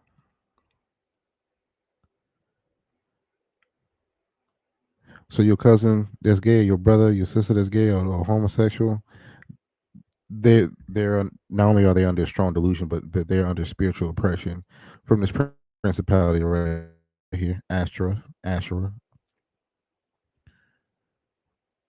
Boy, she hit the head. She hit it on the head with that one, man. I'm gonna play it again. Play it again. Maybe hopefully y'all got that. I got it. Ancient Near East, there was in all of these fertility deities, there was eunuchs that gave their life up and fertility practice, sex altering, Wimber and Stuckey stressing, gender switching. Both Wimber and Female see that here. I'll explain that in a little while.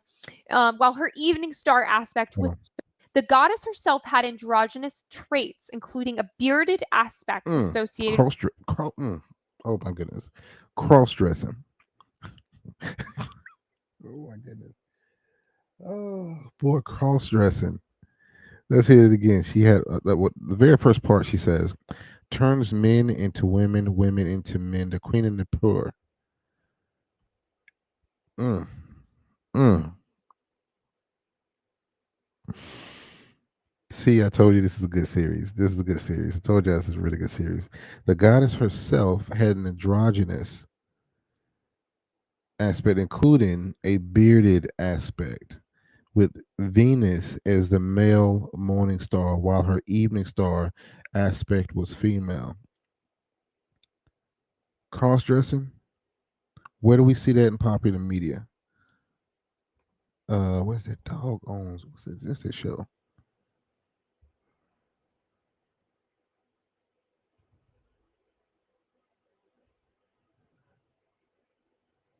Oh, I know it is now. Okay.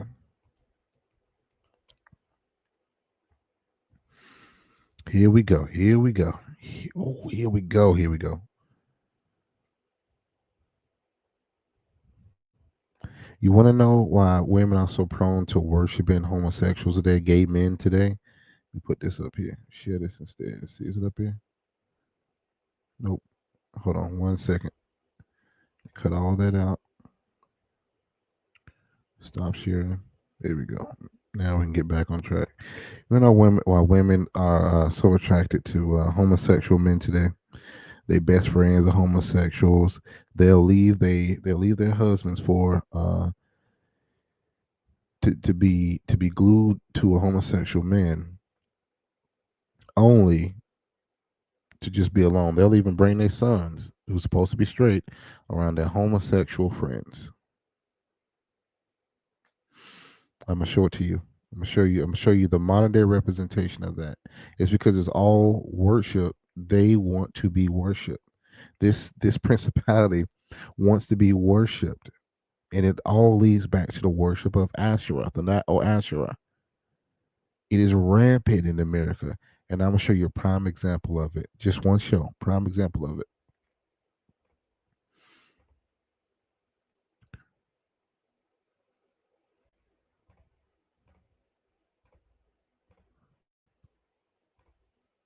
See that? See that? That's a prime example of it. Let me see if I can get a better picture. Prime example of it. I want you to look at this picture right here. The bearded aspect, right? The bearded aspect that she spoke about is this Mickey figure right here. The bearded aspect. This is Asherah right here. This is Asherah worship right here. This principality turns men into women and women into men. This goes deep, man. This goes deep. But this is the kind of sickness that is pushed to us that a lot of people support, and it don't click for a whole lot of people. Straight demons on display. And well, we got a few seconds left on this one, and then we'll go to two. So I'm gonna do an hour each just to get you guys' taste buds wet. But the playlist is on the channel. There you can go to their channel, which I do recommend going through and looking through the rest of that stuff. But so much information just packed just in this first hour. Let's finish out this one, and we'll go to this next one. With Venus as the male morning star, and we'll see that here. I'll explain that in a little while. While her evening star aspect was female, she had transgender priests, male to female. We gotta hear it again. We got to, because that's where this whole gay pastors come from. That's where they come from. Let's hear it again. Female. She had transgender priests, male to female, who underwent. She had transgender priests, male to female, who underwent castration. Nothing's mentioned about female to man, female, female. She had transgender priests, male to female, who underwent. She had transgender priests, male to female, who underwent castration a little while, while her evening star aspect was female. She had transgender priests, male to female, who underwent castration.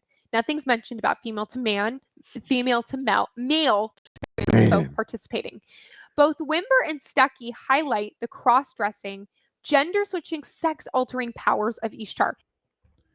what is going on in America today? Astral worship, astral worship, astral worship. It's a principality and a deity that is behind this madness that's going on today. As I just replayed a few times, they are her priest. They're ushering in her worship.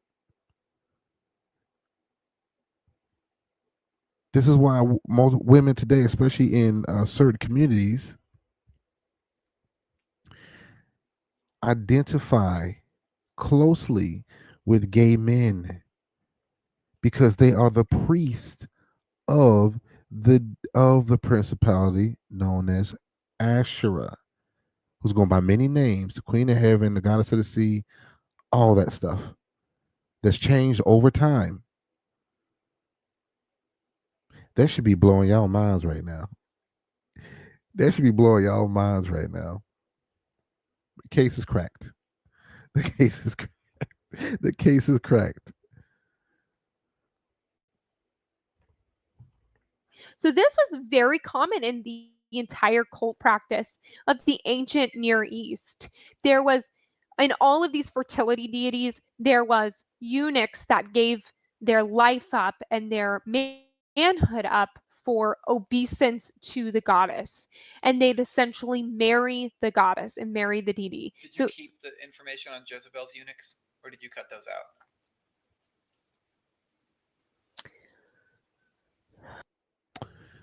I'm gonna replay that. I'm gonna replay that whole part right there, just so we can get that revelation, and then we'll move on. while her evening star aspect was female, Mhm. she had transgender Should go back. and we'll see that here. I'll explain that in a little while.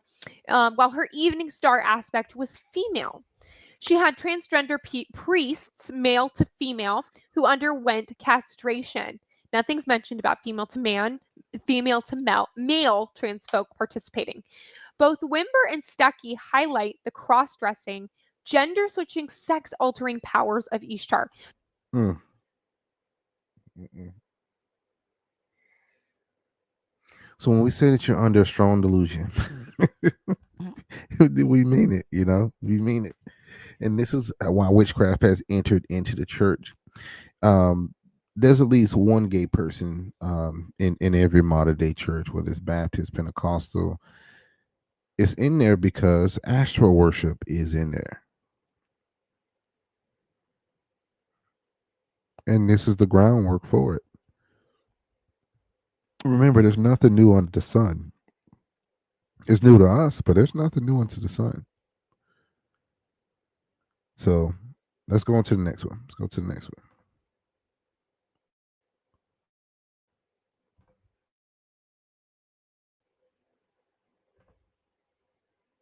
Shoot, sorry, I hit the wrong one.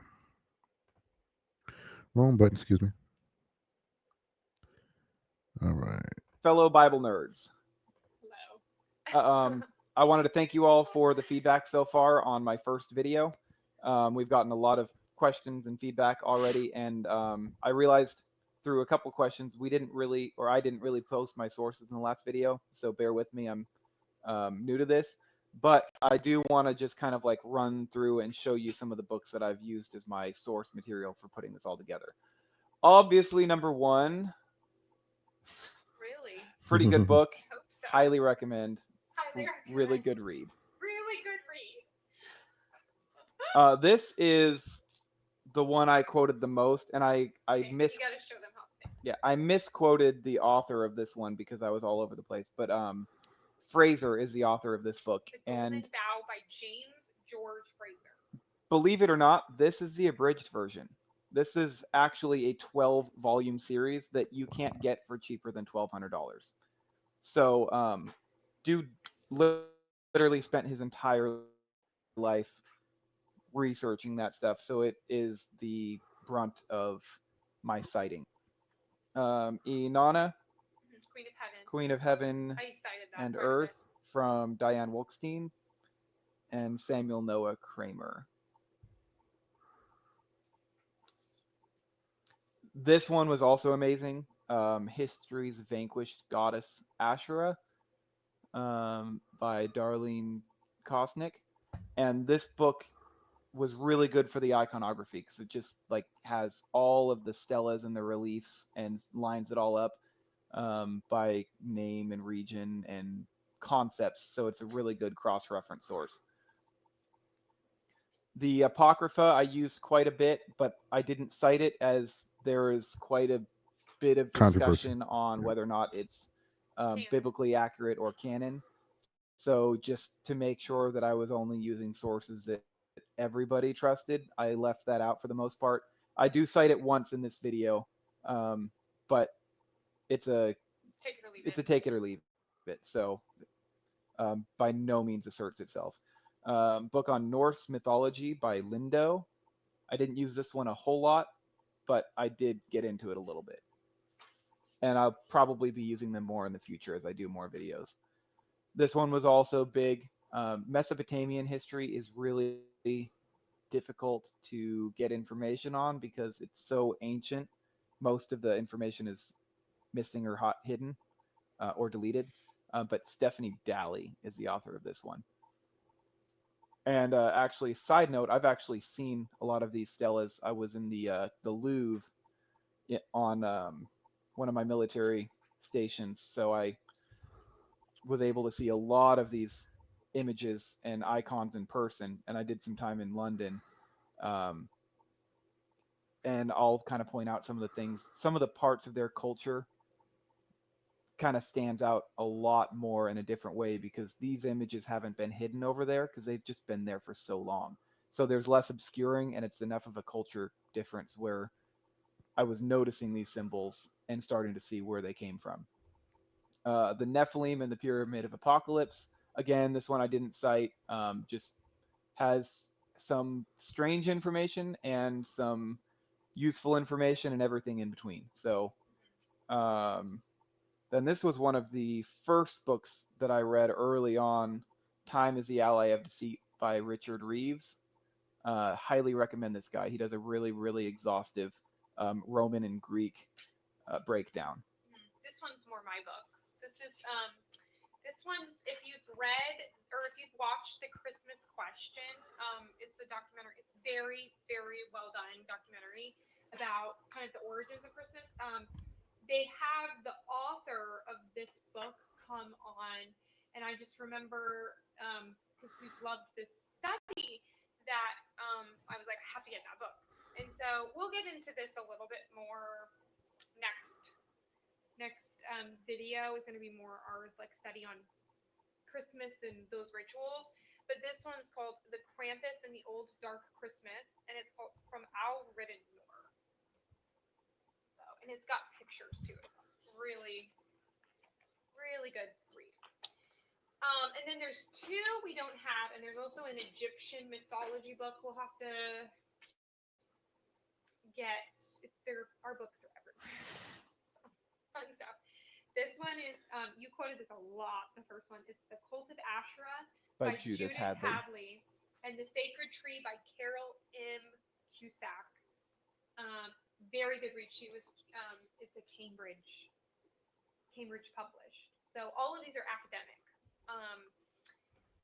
And we got enough of a broad sweeping range that all of them, when you start to see them all say the same thing, having no relationship to each other, you just kind of like circle in on those commonalities, and you can branch off from there. This book was given to me by my very good friend Scott, Judah's Scepter and Joseph's Birthright by J.H. Allen. This book was published in like 1920, and I'll be using this a lot for the Greater Exodus portion of this study.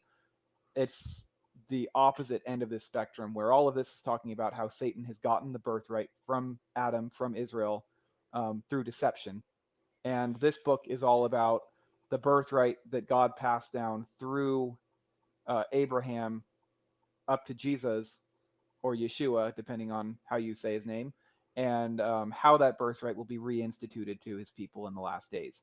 So this whole study really just boils down to who gets the earth at the end of it. And ultimately, the devil is trying to make sure that he gets the earth by keeping us trapped in this endless loop. Mhm. And the whole point is to identify the loop so that we can exit it and go into God's loop. So without further ado, I'm starting out the dying deity portion of this, and I would like to start it with a video. And this is just really timely. This video was actually one of the moments where I realized I needed to start actually getting this information out there, because these symbols are being presented to you on a silver platter as the people running the world are telling us that they're initiating us into this new age of Baal worship. And they won't tell you that in words, but they will present these pictures to you. So this video is kind of reminding me, and should remind you, whether we look at it or not, the images are out there. And God wants us to be able to look at the images and see what they mean so that we can avoid it and not fall into the system of the beast that they're trying to trap us in. I'll turn that down a little bit. So yeah, this was at the Birmingham Games. Birmingham specifically was chosen because that was a major slaughterhouse for bulls. And this bull took them about 5 months to assemble. Earlier on in this ceremony, the ceremony itself was like 40 minutes. I'm just going to do a quick clip where he initially was dragged out in chains, or by chains, and he was connected to all these women over here who were dragging him along. And he enters the arena right after all the world runners, kind of in the 72 Commonwealth nations. Sorry. Notice, so it's very, like, you don't notice this. Rewind it just a little bit. There's all of these little, as this is going on, there's all these little images that they have on sticks, and they're all Yes. images we've seen. There's a sun There's this slash sun, star. morning star. Some of these they're just all blatant. This one's a star as well. I can't really tell the other ones, but those are just like blatant. And then we have the bull with it. So it's very interesting. And right over here is a large Tower of Babel depiction. And if you go do some more research, there's no doubt that it's the Tower of Babel. So what you see here is all these people are circling the beast, and this woman approaches it and pacifies him. And later on in the ceremony, she's actually riding on top of this giant bull. And now the rest of the people start raising their hands and literally worshiping this bull. This was overseen by King Charles. Like, this isn't just some weird sideshow freak event. This is like a major world ceremony where they're showing us on the grand scale what's going on, and they're collecting all of these runners that were running around all the Commonwealth nations to encircle this Baal depiction and worship him. What's that? How many nations? 72. Actually, I believe there were 71 people here, not including this woman who's leading them all. And according to what was it? Notice who's leading them all? A woman's leading them all. Let's continue. Continue. Just wanted to point that out. His name? Tim Cohen. He's another source I have recently started using it because he's been putting these pieces together regarding this stuff long before I ever did. So I just recently kind of got the tip off on him. But there are 71 nations here in reference to the 70 nations that came out of Babylon. and the 71st being Israel. So this time they're leading Israel in this worship as like a show of defiance against the true God. So now that she's pacified him, he's gonna walk through the people, and they do a longer worship ceremony over this thing where the Tower of Babel is raised up and beams a shining light at the beast. But if you notice also, the lights were red at first, and as soon as she went up and pacified this bull, the lights calmed down, his eyes went white instead of red, Oh, and now the we're gonna do a Babylon. major celebration. Yay! And there's the Tower of Babel. Notice the Tower of Babel. So it's gonna rise up, but notice. I don't think it rises up in this video, but this platform. This is water. So this Mhm. Tower of Babel is sitting on water. The people's. It's And now standing, the right? beast is leading them, so everyone's celebrating Yeah. and And having I a wanted grand to old share, time. I wanted to Oops. share the head of the beast. It actually had inscriptions on it, and I looked up. Oh, it's so creepy. Some of the so there was a lot of names on the beast's head, but then at the Oh, forefront, many names? Many yes, names on a the lot head of the names. beast? Interesting. But in the nose, it So really quick, let's do this. Fair use, fair use, fair use. This will be. This is being used for research, teaching, obviously news reporting on the time. Um, but don't forget also, man. Go check out these guys' channel. Um, the channel is Food for the Soul, and this whole series is just great. I'm just showing snippets of this series, so we can kind of get your teeth wet to get you thinking, but also to give you this information. Witchcraft in the church is very real, and it's all leading back to this actual worship. You know, and this is all laying the groundwork for the other videos to come. Though this is the glue that holds the ones that came before it and the ones that will come after it together. Okay, so pay very close attention to their work, and also this playlist is public on the channel, so all these videos will are already on the channel for you.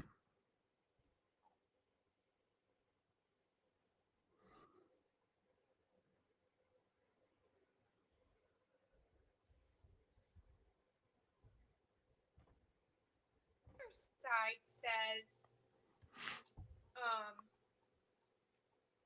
sorry, it's hard to decipher. Many doors were shut or closed in our faces, and then it says, Pretty sure God shut those doors. yes, Mm. yep, and then Yep, says I patience agree. round, and then it says on the very front, which is the creepiest part, um, chronic hunger binds the cattle, any cattle like with iron link, iron chain. Interesting. Kind of One like ring they to want to bring do. them all. Yeah, kind of like what they want to do to us. And then the other side was Not what they also want to do, what they're actively doing. extremely creepy. It Oh, was show them it if was it'll Birmingham thrived on the slave trade. So just here, interesting. show them the zoom in so they know you're not just making it up. Yeah, like so you can look it up yourself. There, I mean, I just looked up these images on Google Images. Sorry, that light's And kind of we might even that's do a video on. yeah, we'll definitely be doing a more in-depth video on these images Yeah. and the modern day occurrences. But I wanted to start with that so that I'm not just like drudging up useless pictures that we don't This see is anymore that don't relevant. mean anything. Yeah. These pictures are showing us what's happening now. And the only way to understand the biblical prophecy of what's happening now is to go back to the beginning and understand what happened then. So hopefully that kind of opens your eyes to at least the potential that this is important. And also, I will also ask you one more thing. A lot of this information, because it's new and because it's referring to things that have been hidden from you, there are going to be elements and points where you probably get angry about something that I present or say. And that's completely normal, especially because we have been trained since birth under this society and under this beast. And the beast protects itself through our emotions. So they train us to love the enslavement. Like, I mean, the Bible talks about it all the time. it's propaganda. And eventually, like, that's all you've ever known. And when somebody says, hey, that's actually evil, it's not an attack on you. It's not an attack on anybody who has lived in it, because ultimately it's you calling out the evil so that we can not be slaves to it anymore. So if you do catch yourself being upset or mad about it, just kind of ask yourself, do some like reflective thinking, and try and dig to the root of where that anger is coming from. Because I believe that's a one of its bonds where it's protecting itself from being found out by making you angry. And obviously, there's going to be people that disagree and agree with that, and that's perfectly fine. That's just my understanding and my interpretation. So take it or leave it. Without with all that said, I'm going to get into this one. This one's a lot shorter than the first one because there's not as much of a foundation I need to set. So since we had to work backwards with Asherah, now we're going to test the Adam concept and work forward. So we're just going to start on the presumption that Adam is the male god, and we're just going to show how that just explains itself and proves itself as you play with it. And again, once you take these concepts and think about them, read the Bible yourself and see if stuff doesn't jump out at you different, because that's what happened with me. So back to Revelation 17, 1 through 5, just to reiterate from last time and refresh. One of the seven angels who had the seven bowls came, and he said to me, come, I will show you the judgment of the great prostitute who is seated on many waters, with whom the kings of the earth have committed sexual immorality, and with the wine of whose sexual immorality the dwellers on earth have become drunk. And he carried me away in the spirit into a wilderness, and I saw a woman sitting on a scarlet beast that was full of blasphemous names, and it had 7 heads and 10 horns. The woman was arrayed in purple and scarlet, and adorned with gold and jewels and pearls, holding in her hand a golden cup full of abominations and the impurities of her sexual immorality. And on her forehead was written the name of mystery, Babylon the Great, mother of prostitute and of earth's abominations. So we're going to get into the male version of the abomination. And I know I hit on Eve quite a bit last time, but again, like I said, Adam was the one that God directly spoke to and gave the law to. And he gets a much heavier punishment because he was closer to God's face, in the same way that Lucifer, or Azazel, or Satan, or the serpent, however you want to view that dichotomy, ultimately he was directly in the presence of the Father, and he gets the worst punishment of all. So ultimately, you kind of see God playing this judging sequentially based on how close the assailant was to him. And Adam was supposed to give instruction, and instead he ended up leading his family in worship of Satan. So we're going to dig into what happened to him. The Great Harlot, as a refresher, is a prophetically synonymous with Asherah worship in the Bible. We went over Asherah's attributes. She's simultaneously a mother, a virgin, a harlot, a goddess of war, death, and trees or forests. Some of her key images are the naked woman, the winged woman, the stylized tree, star, woman with the snake, and woman. The winged woman. Notice I showed you that Wonder Woman poster. Showed you that Wonder Woman poster. The winged woman. Standing over or riding on a beast. Asherah, in a deeper spiritual sense, is a deified version of Eve. The rituals surrounding her worship were used to combat the curses God gave. And in this study, we will investigate ancient customs. But remember, it's still prevalent today. So keep that in the back of your head as well. And just. That's why I showed you guys that poster of P Valley. I had forgot the name of the show. Google brought it up. But that's why I showed you guys that poster of P Valley. So you can take a look at it and see that the worship and the camaraderie amongst the homosexual community, those are the priests of Asherah. Those are the priests of Asherah, leading people to worship this principality of deity. That's why women today seem magically drawn to them. It's not because, well, they got to have some in their life. No, This is the worshiping this principality. This is the root of all this crap. Trans and all that stuff. They are the priest of this principality. Always have been. Homosexuals. Kind of ask yourself where you see this, because a lot of the times it's going to look like it's not important, Mhm. but in the next video we're going to try to connect. All right, we've shown you the images back then now, so look at them right now. But I think if you start connecting these dots and reflecting, you're going to start seeing them before I ever show you anything. So that's going to prove the information for itself. So Revelation tells us it will be prevalent today, and if it's not prevalent, this is all completely off base. So what was Adam's first sin? His major sin was allowing Eve to lead him into disobedience. When God rebuked Adam for his sin as the spiritual leader, instead of repenting and being the high priest that he was made to be, he instead passed his sin, passed his shame, and passed his authority over to Eve, along with the keys to earth. Hmm. And then she did the same thing and passed that on to the serpent. And the serpent remained silent in the same way that Jesus or Yeshua remained when he was judged. The serpent took it because he knew that if he passed the blame on, then he lost the authority as well. So he took the authority of the earth in that moment, and he's not remaining silent anymore. So that's where he loses. Starting from the prophecies of Revelation, we can trace all the similarities of all these goddesses and their embodiments back to a singular story, the fall of Adam and Eve. If this association is legitimate, we should be able to follow the similarities of the goddess with Eve, as well as the similarities of Adam. So adding Adam to the equation will do that double check and add the scientific method of making sure this lines up. So going back to one of my favorite authors, Patai from the Sacred Tree, he says it is consistent with the terrible aspect. We've already referenced this, but again, I'm just going to draw it out as far as what happened to Adam in that moment.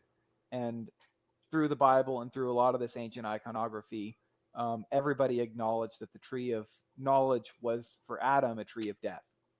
Um, and I'm sure most of you are already familiar with the day is 1,000 years concept. But when God told Adam, on the day you eat of it, you will die, in the spiritual realm, a day is 1,000 years. So therefore, Adam dying at 900 and I think he was 980 something or 990 something. He literally died on that spiritual day, and he lived his entire life dead.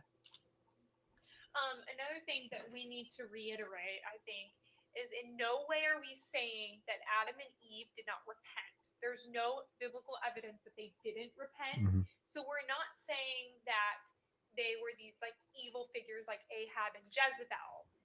But we can, that's being said, they committed, they were the mother and father of essentially of the lineage They of model this. mankind. They model the sin that we're still following in. Yeah. And Yep. so it's not. Yep. You're not judging Adam and Eve. You're judging the sin. So Just like you would be held accountable for teaching your children something wrong and then passing it down over generation, you'd be held accountable. So are they held accountable, and they were held accountable for passing this on to generations to come. and that's what Yeshua said. He who leads one of the little ones astray should have a millstone thrown around his neck and thrown into the sea. There's a reference there to Adam. So anyway, this might end up longer than the first one. So we're gonna go to the Adam's curse, and since all of the female goddesses line up with Eve's curse, we're gonna look at Adam's curse and continue that logical thread. The primary curse was, in toil you will eat of the ground all the days of your life. Thorns and thistles will grow up for you, and you will eat the plants of the field. By the sweat of your face you will eat bread until you return to the ground, because from it you were taken, for you are dust, and to dust you shall return. And we don't really go into the serpent's curse, but I think it's pertinent to throw in really quick that the serpent's curse was to eat dust all the days of his life. So essentially, he cannot live if man isn't dying because man goes back to dust. And the serpent needs man to die so that he can live.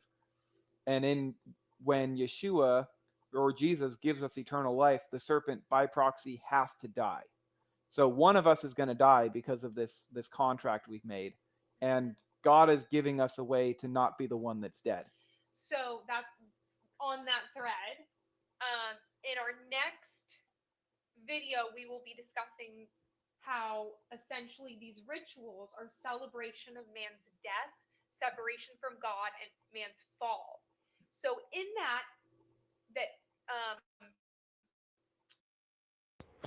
I want to bring your memory back to part two. Yeah, bring your memory back to part two, where we were talking about um, the mass. We're talking about the black mass. Part two of part three. We talked about the black mass and the human sacrifices that still go on today, especially with these lodges and things like this. So keep that in your quiver. As they're speaking about these things, how man must die for the serpent to live. When Jesus came, he came to give us life so that we may live, and that so if we are living, then the serpent dies. So this is why the enemy does these sacrifices. And I talked about all the kids that have gone missing. This is why these things take place. The serpent wants to live, and it can only live if you, as man or woman, die. So keep that in your mind. Satan Also, it should be clicking. needs man to die In just his in stead, his as a stead. scapegoat. Hmm. These rituals are all ceremonially man dying, Hmm. Hmm. recreating man's death, so that he doesn't have to get the death. He doesn't have to. Um, he's passing his curses onto man via witchcraft. That's really good. As we're trying to go to these rituals and to the demons and to Satan for for our curses to be lifted, instead he's passing his curses onto us. Hmm. Boom. Boom.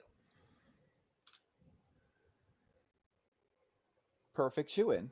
The natural phenomenon, according to Fraser, the natural phenomenon, thus mythically conceived and mythically represented, here he's referring to the actual ceremonies, were the great changes of the seasons, especially the most striking and impressive of all, the decay and the revival of vegetation.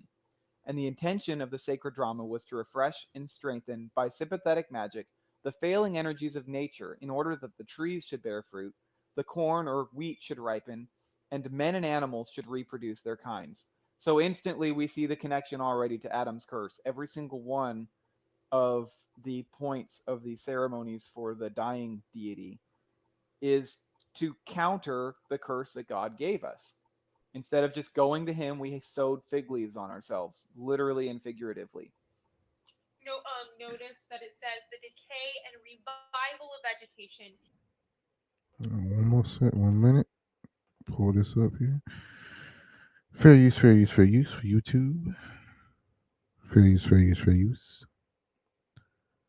All right, let's get back to it. Get back to this good information. Meaning the winter and the spring. Yes. So we already kind of did one of these, just in less detail in the previous one, and that was more relating to the female deity. But this is a larger chart. I'll kind of leave it up for just a second to let you take a look and track it. It looks confusing, but it's really just a timeline from Sumer to Egypt to Canaan, Babylon, Greece, Assyria, and Rome. So it's throughout time, following how their names sort of shifted back and forth. But ultimately, the images are pretty well the same. Um, and again, these are just the primary elements because there's So there many are images for all of them that just it gets too Jumbled. confusing to try to put all of them. So we just tried to select the primary image and the primary concepts, and the primary names throughout time. So Fraser goes after the conclusion of this inquiry. He puts this at the end after chapters and chapters of proving out these connections, and so um, we're going the other direction and going, okay, there were so many similarities between Adonis, Attis, and Osiris that their three mythical characters were basically viewed as the same person, just under different reasons, just like Ashra was. All three of them apparently embodied the powers of fertility in general, and specifically of vegetation in particular. All three were believed to have died and risen again from the dead, and the divine death and resurrection of all three were dramatically represented at annual festivals. So the whole thing, all the way from the beginning, has always been a knockoff of what Jesus and Yeshua was intending to do. So all those people that you see, the geez, what are those people called? The Pan Africanists and the we were kings and queens type of guys talking about, oh well Jesus is this, there no such thing as Jesus. Come on now, get real, get real. They copying off of him. They are copying off of him, and they're using that to deceive all of y'all. So and this is hitting on that. This is hitting on that. Those people are full of BS. Yeshua came, he died, he was buried, and now he is rose. He has overcome death. These deities, these gods that they worship, have not overcome death. That's why they're afraid of it. Let's continue. Satan knew that God had told him, "I'm going to send a man that is going to um, he's going to cut off this line of death, this this death and sin that we just keep passing on. Um, this this Adam is not going to fail, and from then forward, the serpent knows he's going to die, and that's why he was so wroth in Revelation. Hmm. At that point, after Yeshua died and came to life again, he did what all of these stories were pretending to have the power to do. Mm. So all these Hmm. mythologies, a lot of people get confused because there's so many deities that died and rose again, and they ask how Jesus can actually um, stand out from all of those. But when you look at the characteristic differentiation, it all makes perfect sense, and you see how all of them are the same, and Jesus is a stark differentiation. It's once you Amen. see it, you can't unsee it. So I will show that differentiation in this. This is not to confuse and try to muddle Jesus into that mix of all these Adonis. That's exactly what the serpent has done. He's tried to make it hard to identify Jesus through all of the fakes and the And counterfeits. blasphemed him in the process. Hmm. So that'll all make sense, and it'll prove why Jesus got the right on a legibly contractual basis. A bunch of the common images and the common titles and themes again are very well known to us as Christians. Lord, Master. Adonis was just the Hebrew of Adon. Baal was Hebrew for master. So even when we just say Lord, and I'm not one of those people that says that if you don't say God's name right, you're done. But the fact that religion gives us the ability to call him a name Hmm. just further removes us from our ability to get to draw close to him and know who we're talking to. So that's the whole point of all this, is to see him through all of these fake names. He was hanged on a tree and crucified in most cultures. Death and resurrection. He was a shepherd. He gave fertility of crops and animals. He was a son and the lover of the goddess. He was In a some instances, the brother. Like in Osiris, he was the brother and lover of Isis, but for most of it, it's the son and lover. Mm. his common images were the sun almost across the board, but in some cultures the images between the male and the female switch, and that's a reference to the androgynous qualities of them, how they'll just kind of bounce back and forth. So in some cultures, the male god. That's a callback to what we looked at with part one of this. With you towards the end of part one, where we looked at this, where the where men and women, the roles of men and women were switching. How we're talking about homosexual. It's about probably about 40 minutes ago in this video. We were talking about that. Um, and then it moved on to the priest of Ishtar Ashra are trans men or homosexuals. Is seen as a tree, and then sometimes the female god is seen as an obelisk, and they just like they get Dance confusing around. if you don't understand. They're actually like blending themselves for the sake of confusion. It's the androgynous element of this deity. It was a bowl, and the bowl, you'll see this everywhere once you notice it. A lot of the times, this bowl depiction, when it's meant to be a religious picture, will have an udder and horns. So it's I've seen these in like next to state buildings, like on Tell city them squares. about Pennsylvania, that downtown. Where was it? We stayed there. Um, It's where Hershey Park is. I'm trying to remember the name of the city. Let me look it up. So anyway, I'll So the bowl with we the when we udders were and the there in horns. the city, we were just walking up and down the city with the kids, and there's this large bowl in front of like in the major economic district of the city, and it just looks like a bowl at first, and then you see it has an udder. And like once you point it out and say that's not just a regular bowl, this is a depiction of this deity, you'll see it everywhere. Like you'll see it on pictures, you'll see it on paintings, on like kids' toys even. Cows don't have udders, but they throw these on, and it's not like they're ignorant of physiology. It's a Harrisburg. Harrisburg. That's right. Harrisburg. So yeah, Downtown Harrisburg had honestly on every single block a bowl with horns and udders on every single block. I'm not exaggerating. It's shocking, and it was just baffling to us. Another thing I thought of that we just discussed today is that a part of this cult of androgynous um, qualities and celebrating androgyny and celebrating transgenderism of this, satanic cult that has been since the dawn of man is that the enemy either wants man and woman to hate each other or not even know what gender they are. Like, it's solely that. He either wants or one reigning over the other, or We got to hear that again.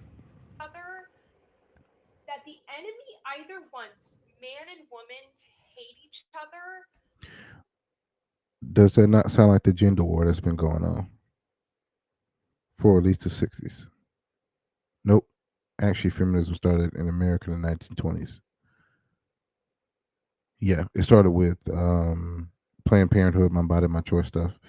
So yeah, since the 1920s, feminism, initially got started in America. So again, does that not sound like what's going on today with the gender war? Men and women are against each other. Women they can give you no type of evidence as to why abortion is even a thing. What's the like? If you either wear a condom, get married, or just quit having sex with the wrong people, you wouldn't have to worry about getting pregnant by the wrong people, and you wouldn't have to worry about getting an abortion. So why is abortion even a thing? Gender war. They want to be able to have something to argue about, especially women. I don't, men are just looking at them like, hey, if you quit sleeping with the wrong dudes, you wouldn't have to worry about getting pregnant by the wrong people. If you quit being whores and Jezebels and sloop bags, you wouldn't have to worry about having an abortion because you would be with a husband. But I digress. or not even know what gender it is. Man and woman to hate each So let's go back is one more time. that the enemy either wants man and woman to hate each other or not even know what gender it is. Again, that's today. That's 2025, 2024. That's today. When I see these videos, man, especially on like Facebook, Instagram, and TikTok, and even some shorts on YouTube, where you have supposedly adult men who are 18 or 19 dressed as women talking about asking a grown ass man what a female is. What? And the reason why they're asking them what a female is so that they can go back and contradict them. They don't really care about your answer because they're going to tell you how they feel and what they want and what they think and stuff. You know. So Like, it's solely that. The enemy either one more time. wants man and woman to hate each other or not even know what gender it is. Like, it's solely that. He either wants them fighting and at odds And killing with each other. and Yep. killing each other, or one reigning over the other, or they want and enslaving the other and holding the other captive, or they want us to not even be able to procreate because we don't even know. And that is all what the enemy's trying to do. Okay, all of that. They want to fight each other, want to fight each other, want to killing each other, or they want to stop procreation. There was a story that just broke. Let's see.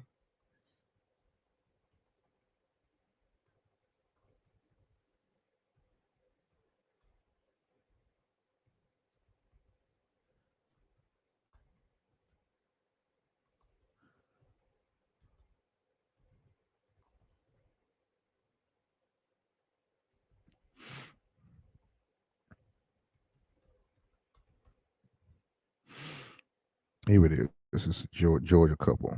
Georgia couple sentenced for the I don't know if I can say it, but I'll just show it. How about that? I'll just show it. That might be better. Okay. Now this just broke. In my opinion, they should get the death penalty for this. And perfect family gets 100 years in prison for horrific um, SA of adopted sons. Who in the hell would approve two men that don't two men that don't even know themselves to be in charge of children, to be in charge of minors? They don't even know who they are, but the state approved giving kids to these guys. And here are these sick mofos pictures right here. Sick people right here. William Zullock and Zachary Zullock. Oh, good God. Forgive my father. Strong delusions, what they under. Says the depths of depravity. You guys can get into it. This. Look at this right here. Look what they did. Trying to show this sickness that spreads from the cult of Asherah. Asherah worship is what it is. Look at this sickness right here. They've done this to these kids. These men deserve the death penalty, to be honest with you. That's my own personal feelings, my own personal opinion. But oh Lord, not that shit. Just know that the state is not for you. Hold on one second. Lost connection. Screen audio. Okay, thing ain't playing nothing. Hold on. The state isn't for you. The state isn't for these kids, man.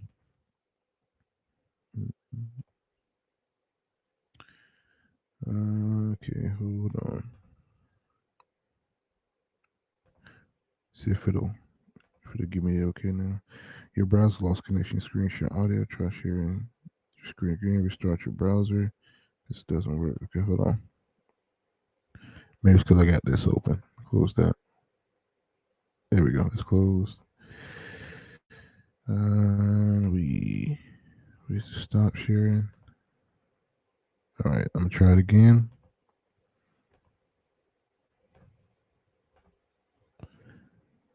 All right, let's continue. Who we are. And if we So- do procreate, they got to make sure that we kill those children, sacrifice them to Moloch. It's absolutely Abortion. Yeah. demonic, and the entire system that we live in today is explained by this concept. Mhm. The principles of our daily life, where people just get abortions for the sake of convenience. It's just another head of this god.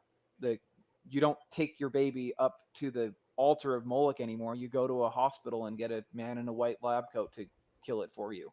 Right, right. It's A priest. it's the same priesthood. It's the same concepts. It's just split into different pieces where it's cleaned up where the sacrifice isn't in public anymore. It's done in private. It's all cleaned up and pretty and sterilized, so we can just put on our blinders and walk around perfectly ignorant to it, and they get away with doing what they want to do, and we think we can remain blissfully ignorant. But that period's up. Like they're Yep. putting it in Exactly. our face, going, okay, by the way, we're doing this, Hmm. and if we don't wake up and go, that's evil, then we will go along with it. That's why I was just showing you guys with that news article about those two homosexual men that did that to those adopted boys. And the story goes even deeper because not only did they sell pictures, but they sold those boys to other men to take advantage of them.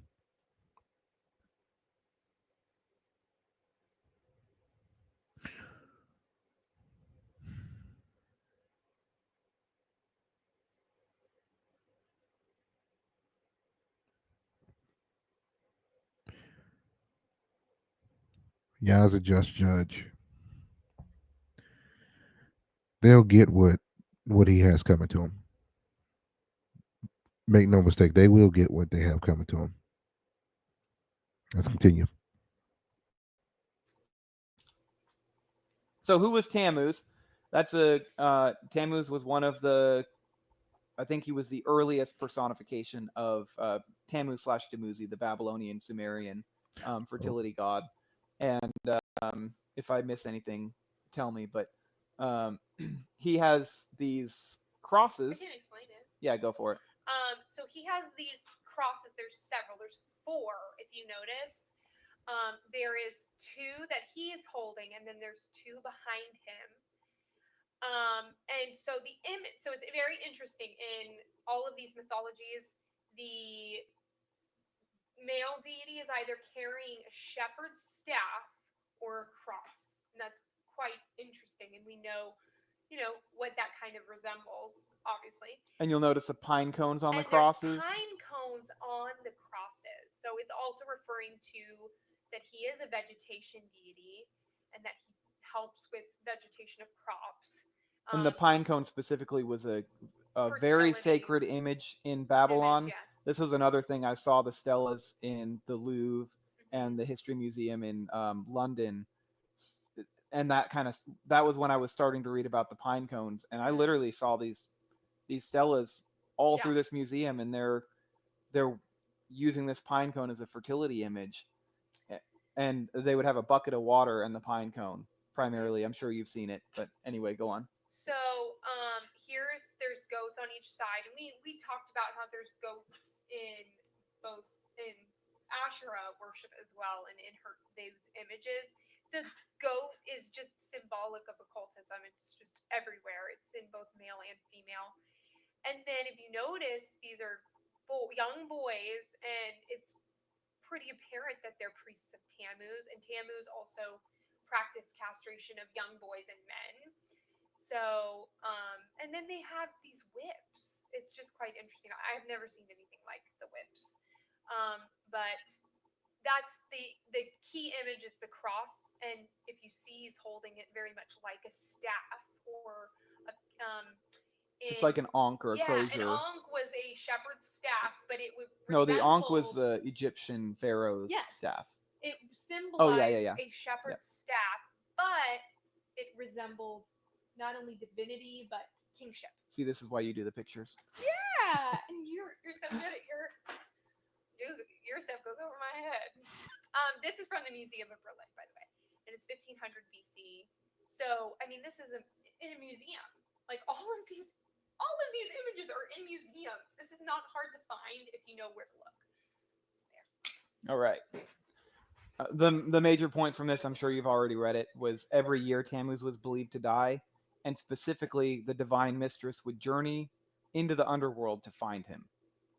So the woman goes and saves man from his death. There's some issues there. Oh, yeah. The worship of Adonis was practiced by the Semitic peoples of Babylonia and Syria, and the Greeks borrowed it from them as early as the 7th century before Christ. The true name of the deity was Tammuz. The appellation of Adonis is merely the Semitic Adon, or Lord, a title of honor by which his worshippers addressed him.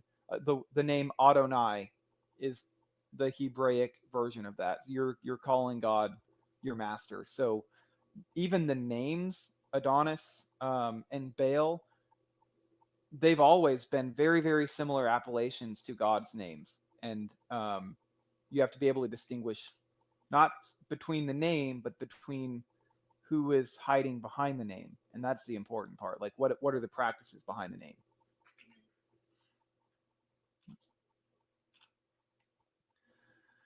Naturally, the Semitic colonists brought their gods with them from their motherland when they migrated. They worshipped Baal of the Lebanon, who may well have been Adonis, and at Amathus on the south coast, or Amathus, I believe it is, they instituted the rites of Adonis and Aphrodite, or rather Astarte. Here at Byblus, these rites resembled the Egyptian worship of Osiris so closely that some people even identified the Adonis of Amathus with Osiris.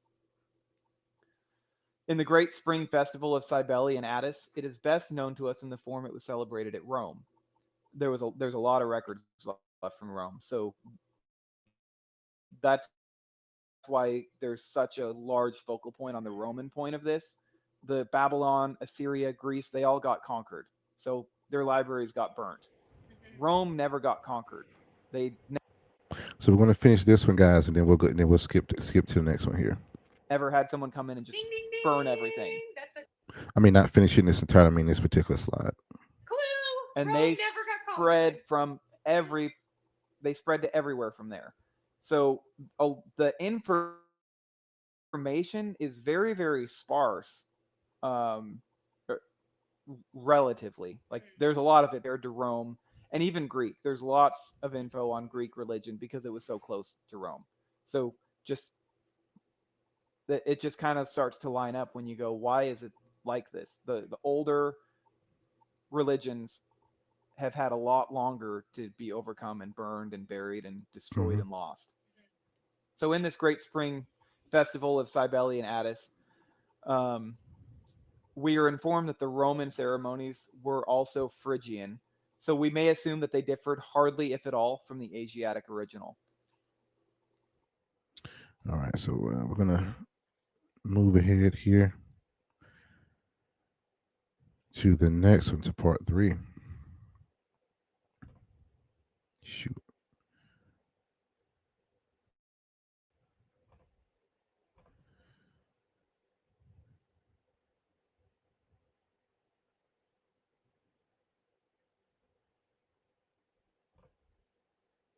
Hello again, fellow Bible nerds. So we went over a lot of content the last couple. Let's see. Hold on. Mic issues. Okay. I'm sitting on a time constraint, so these next two are probably just do about 20 minutes of these, just to kind of get this information in, at least somewhere to get you guys, like I said, kind of to wet your palates a little bit with some of the information that they're bringing out about these things. Okay. And again, the playlist is already on the channel. You can also go to their channel, and dive into this. Here's their channel here. I'm gonna leave that up. And I want to segue in this right here. Fair use, fair use, fair use. Without further ado, we're going to get 20 minutes of this one and 20 minutes of the last one in. Then we'll call it on this one.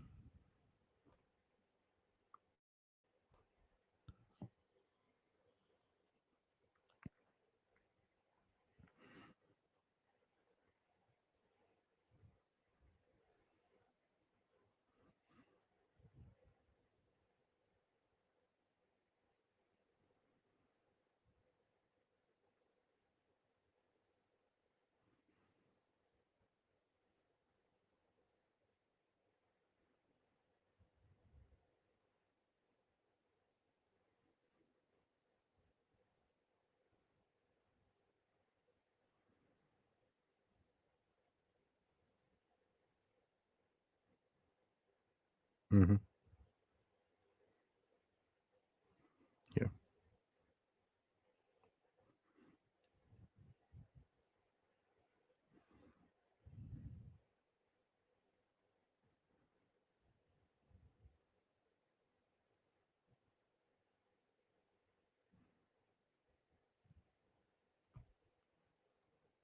Mm-hmm.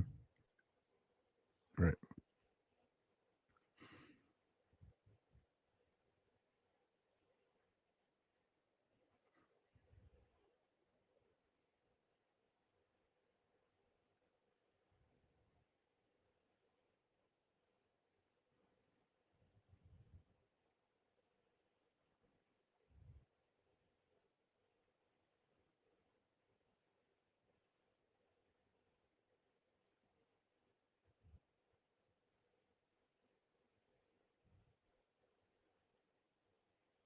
Mm-hmm. Mm-hmm.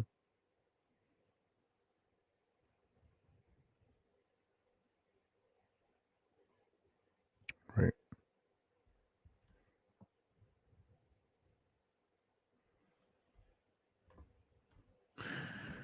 Give me 1 second. It's telling me it's lost. Lost audio. So let's try it again.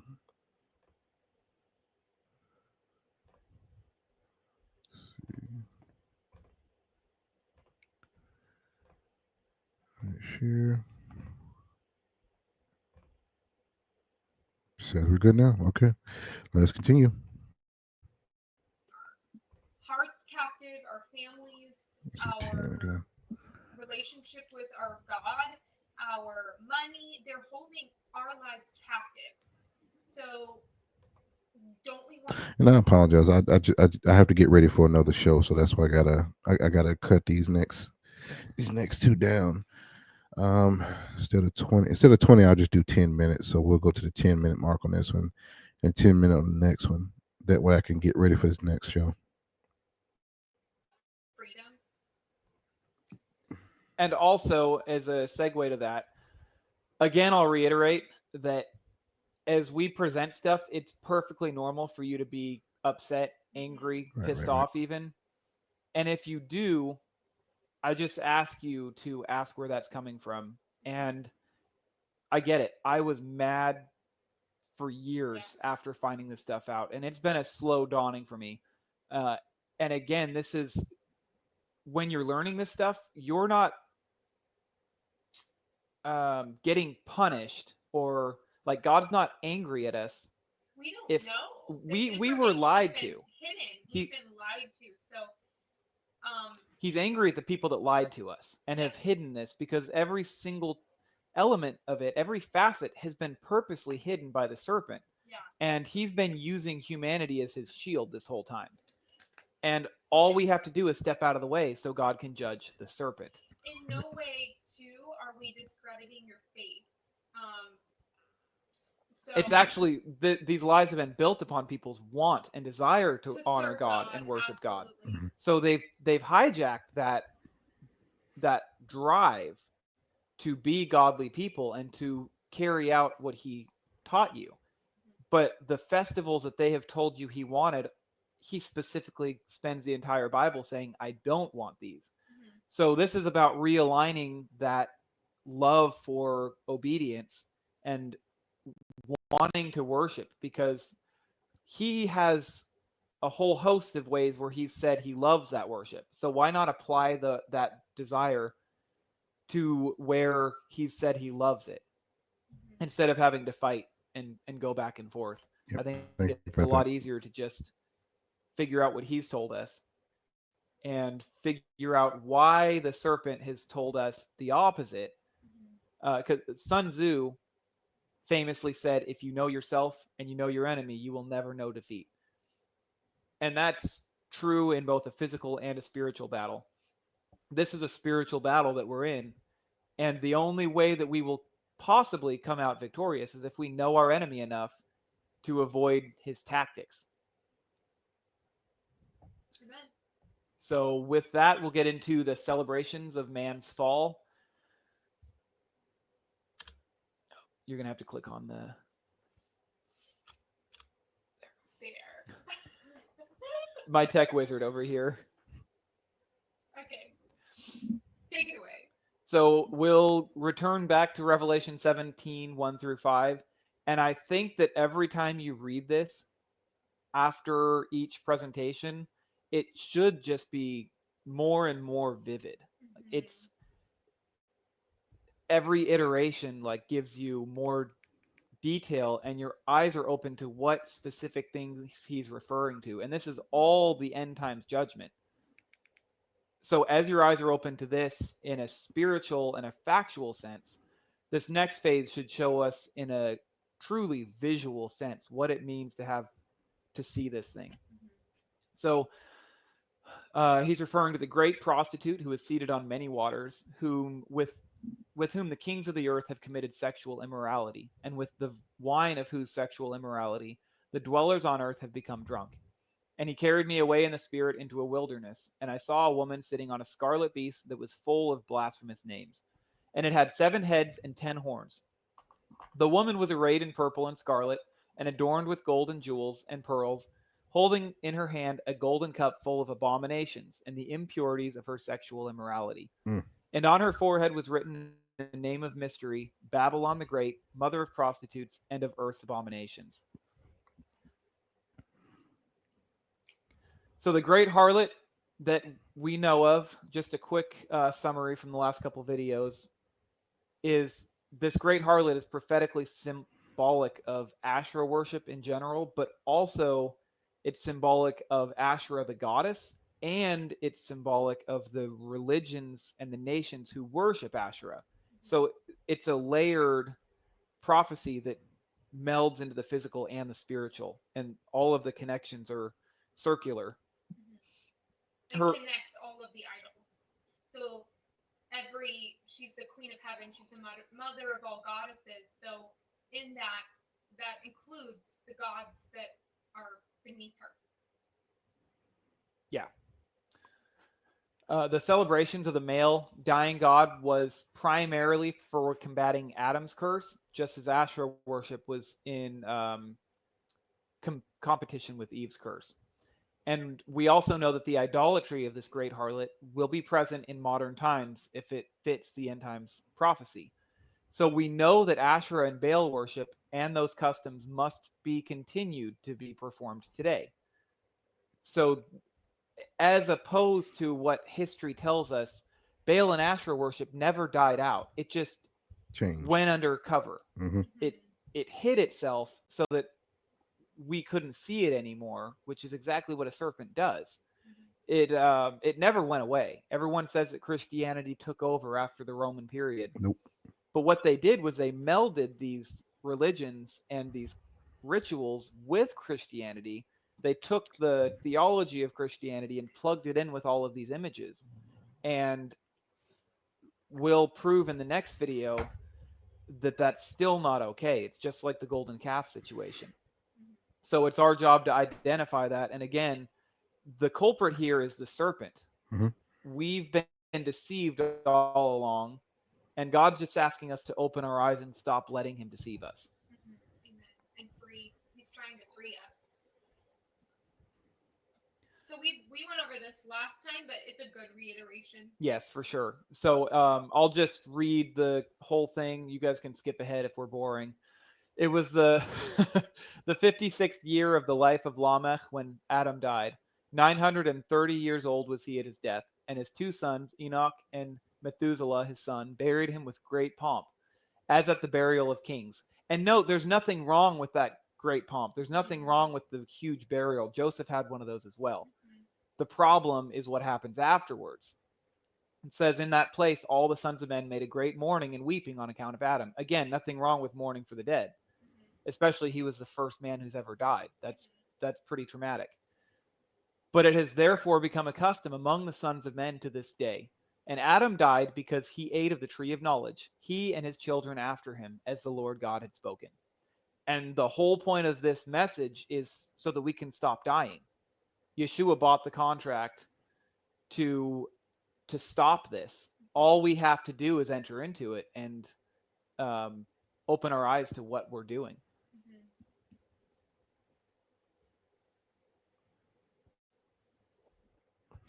All right, so we're at 10 minutes on that one. We're going to go ahead to the next one here. Good stuff, man. Like I said, their research, the amount of work that they've done is absolutely amazing. From the reading of the books, uh,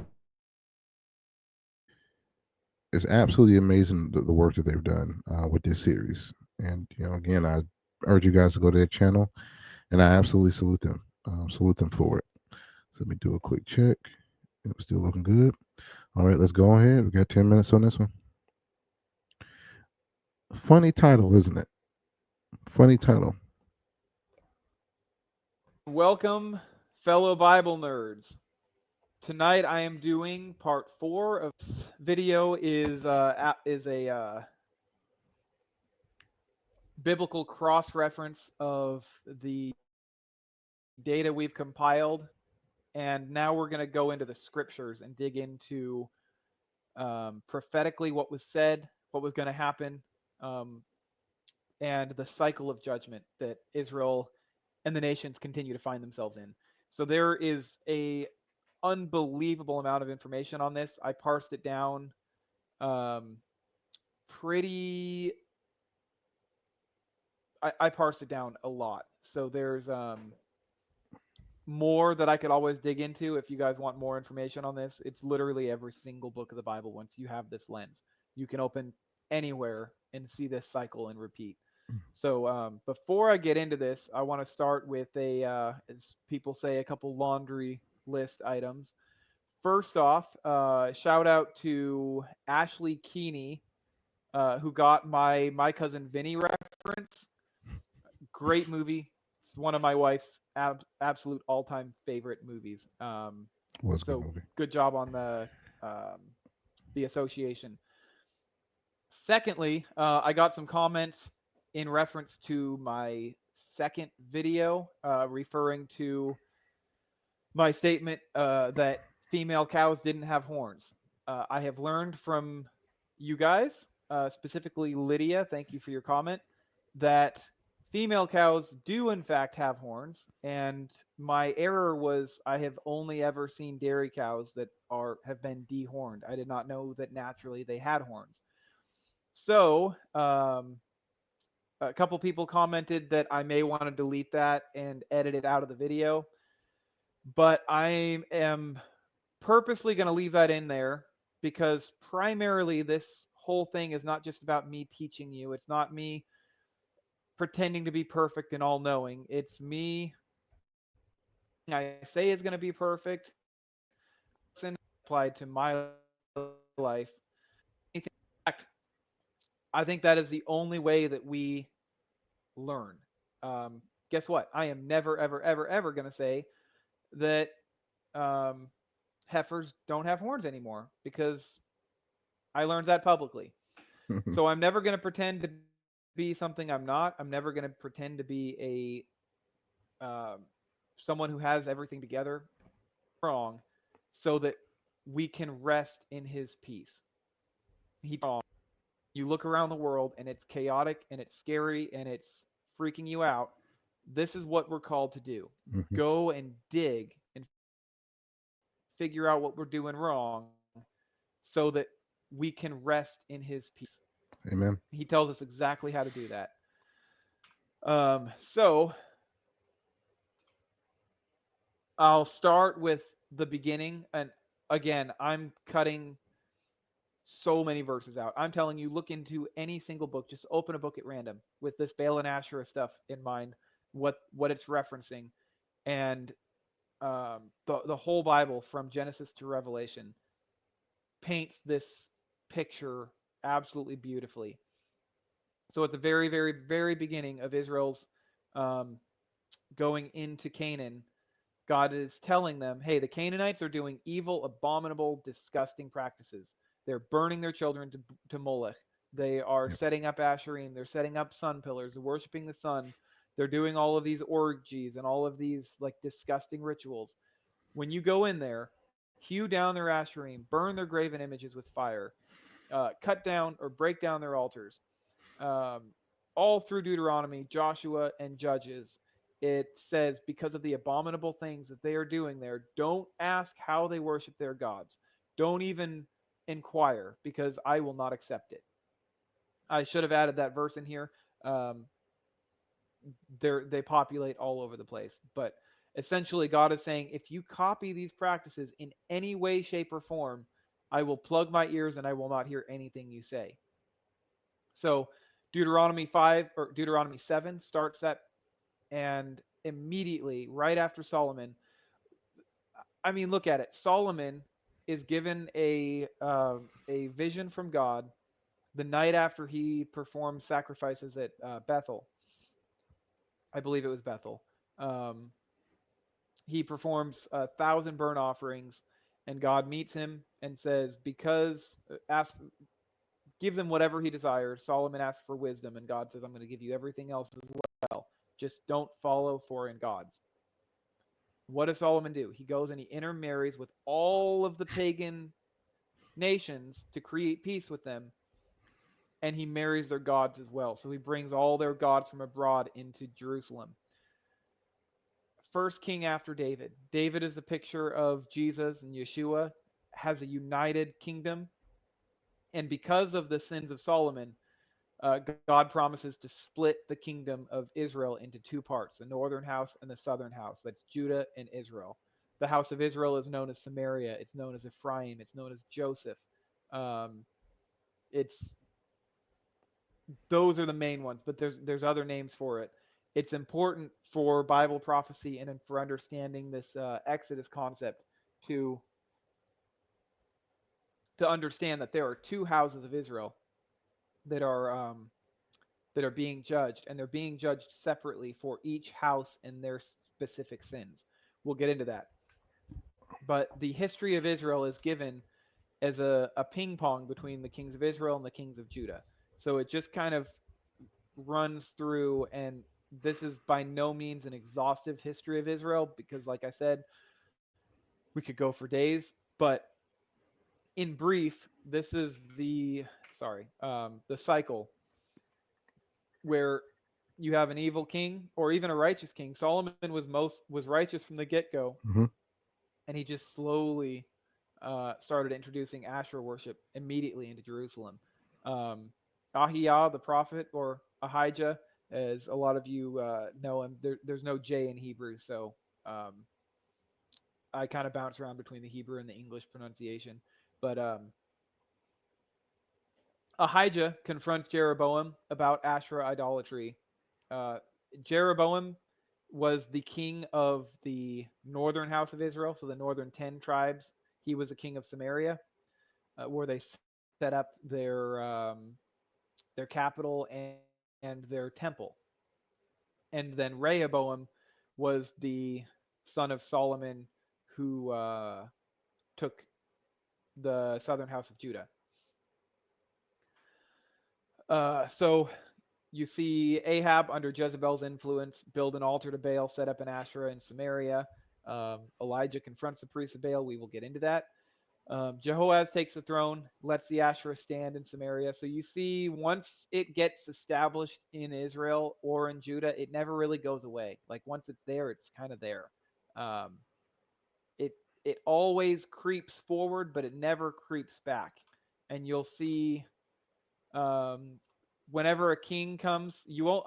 If I'm not mistaken, the only righteous kings in any of the lineages were from Judah. You had Asa, you had Jehoshaphat, you had Hezekiah, but for the most part, um, these kings are all evil. Under Rehoboam, so here again, the first king under of the house of Judah after the split, first king after Solomon is Rehoboam, and he brings Asherah worship into the temple itself. Just,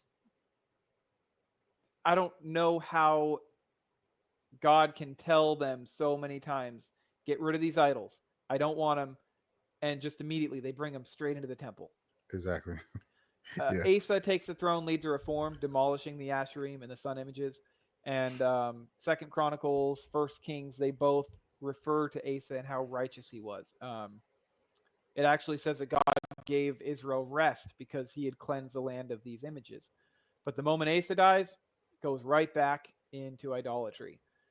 Jehoshaphat continues removing paganism, and then as soon as Jehoshaphat's dead, Joash leads Judah back to Asherim and idols. So once the people get a taste for these rituals, they don't go away. Hmm. Hezekiah, he takes the throne, cuts down the Asherah that was standing in the temple. So you see whoever put it there, which as we talked about, um, Rehoboam brought it to the temple. It was removed from the temple once.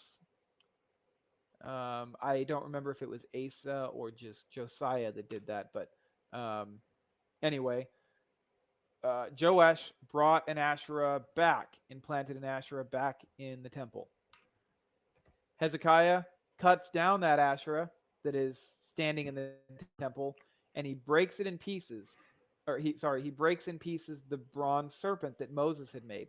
This is really important to note, guys, because this shows not only can God not purify something that is inherently demonic,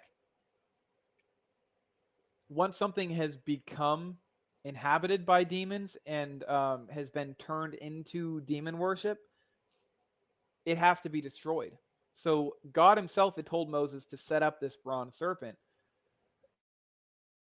And when Hezekiah sees that they've been worshiping it, he breaks it into pieces, just like Moses did with the golden calf. Hmm. So the idolatrous practices are defiling, and we'll get into prophecy and more verses that prove that. But these practices defile any worship. It doesn't matter what the heart is behind the worshiper. That image, once it's connected to a demonic cult, will sap worship away from the true God Hmm. into this demon. So a reiteration of Ezekiel 8, 5 to 6, when he says, I raised my eyes toward the north, and behold, to the north of the altar gate was this idol of jealousy at the entrance. And he said to me, Son of man, do you see what they are doing, the great abominations which the house of Israel are committing here, that I should be far from my sanctuary? The north gate is really important here if you understand the temple setup. And I didn't understand this portion of it until today, actually. The northern gate was the the slaughter gate. That was the gate where they brought the animals in through for sacrifice. So the sacrifices have to pass through the gate where this idol of jealousy stands, and in so doing, the idol of jealousy captures this worship away from God, even though it's in His temple. The idol stands there, and it, because the sacrifice passes through the doorway that is owned by the abomination, God gets none of the glory here. And you see here by Patai, this was from the sacred tree. He states that the image there has no worshippers; it merely stands in its place. And this is in reference to this passage in Ezekiel. Its mere presence is a sin of the house of Israel. What is this image of jealousy? Biblical scholars generally accept that it was the statue of Asherah set up in the temple by King Manasseh. Uh, look at the word statue however you want. Scholars, like we've talked about, a lot of them will purposely obscure what an Like the scholars themselves were in on the worship, since they are personally obscuring what it actually or a is. tree or a picture or a drawing or her symbol. All of those are synonymous. Each one of those gives her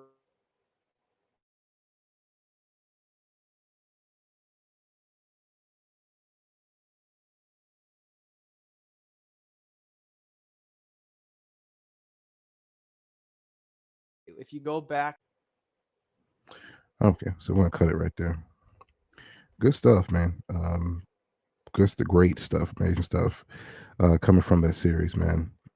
And videos again. That playlist is on the channel. Free's got all four of those videos on. It's got the interview with Brother Pete, and it's got a special video talking about the same thing and even taking you a bit deeper in that particular worship. So it is Shabbat. So to you guys, I say Shabbat Shalom. I gotta get ready for this other show. But I also want to just really reiterate about doing your due diligence, guys, and digging into the stuff and digging behind these things. There was a lot of information given in this particular in part 4 here. There was a lot of things shown and talked about. Really take it to the Father. All right. And with that done, Shabbat Shalom, everybody. I'll catch you on the next one.